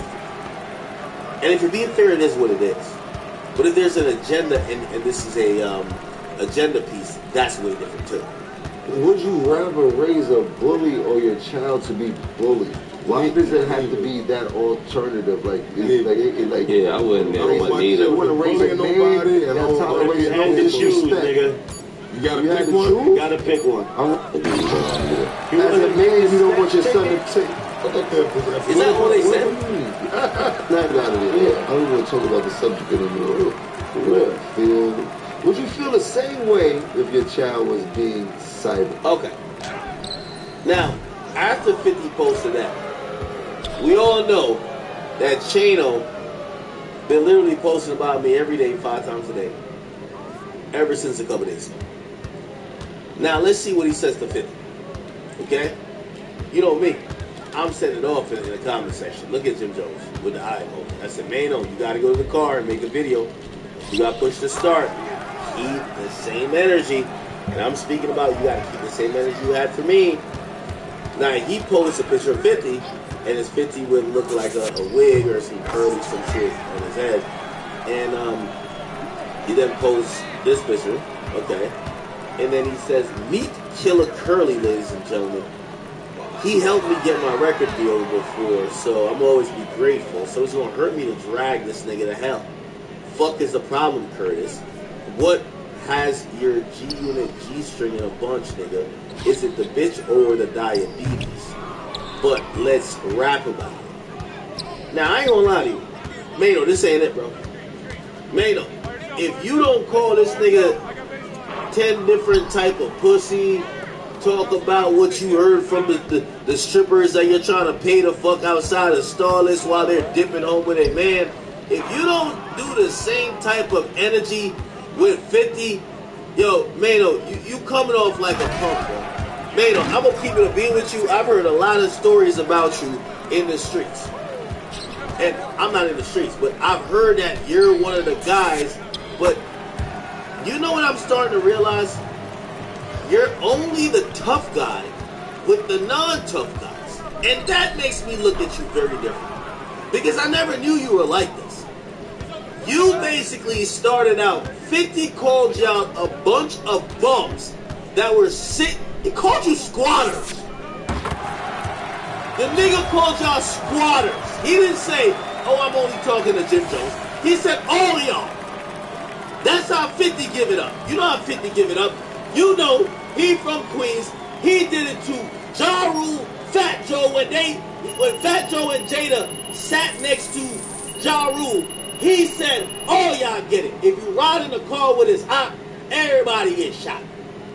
We're talking about freedom. But that's how we give it up. He ain't say just Jim Jones. Jim Jones is the one who said mockumentary. What'd he say? These guys are squatters. They owe $250,000 for the space they're filming their podcast. These bums. Man, no, this man called you a bum. Mano, yeah. You ran to the internet like a pregnant baby mom. Make sure you guys like, comment, and subscribe, man. G Ready. Big shout out to Ak, man. Let's go.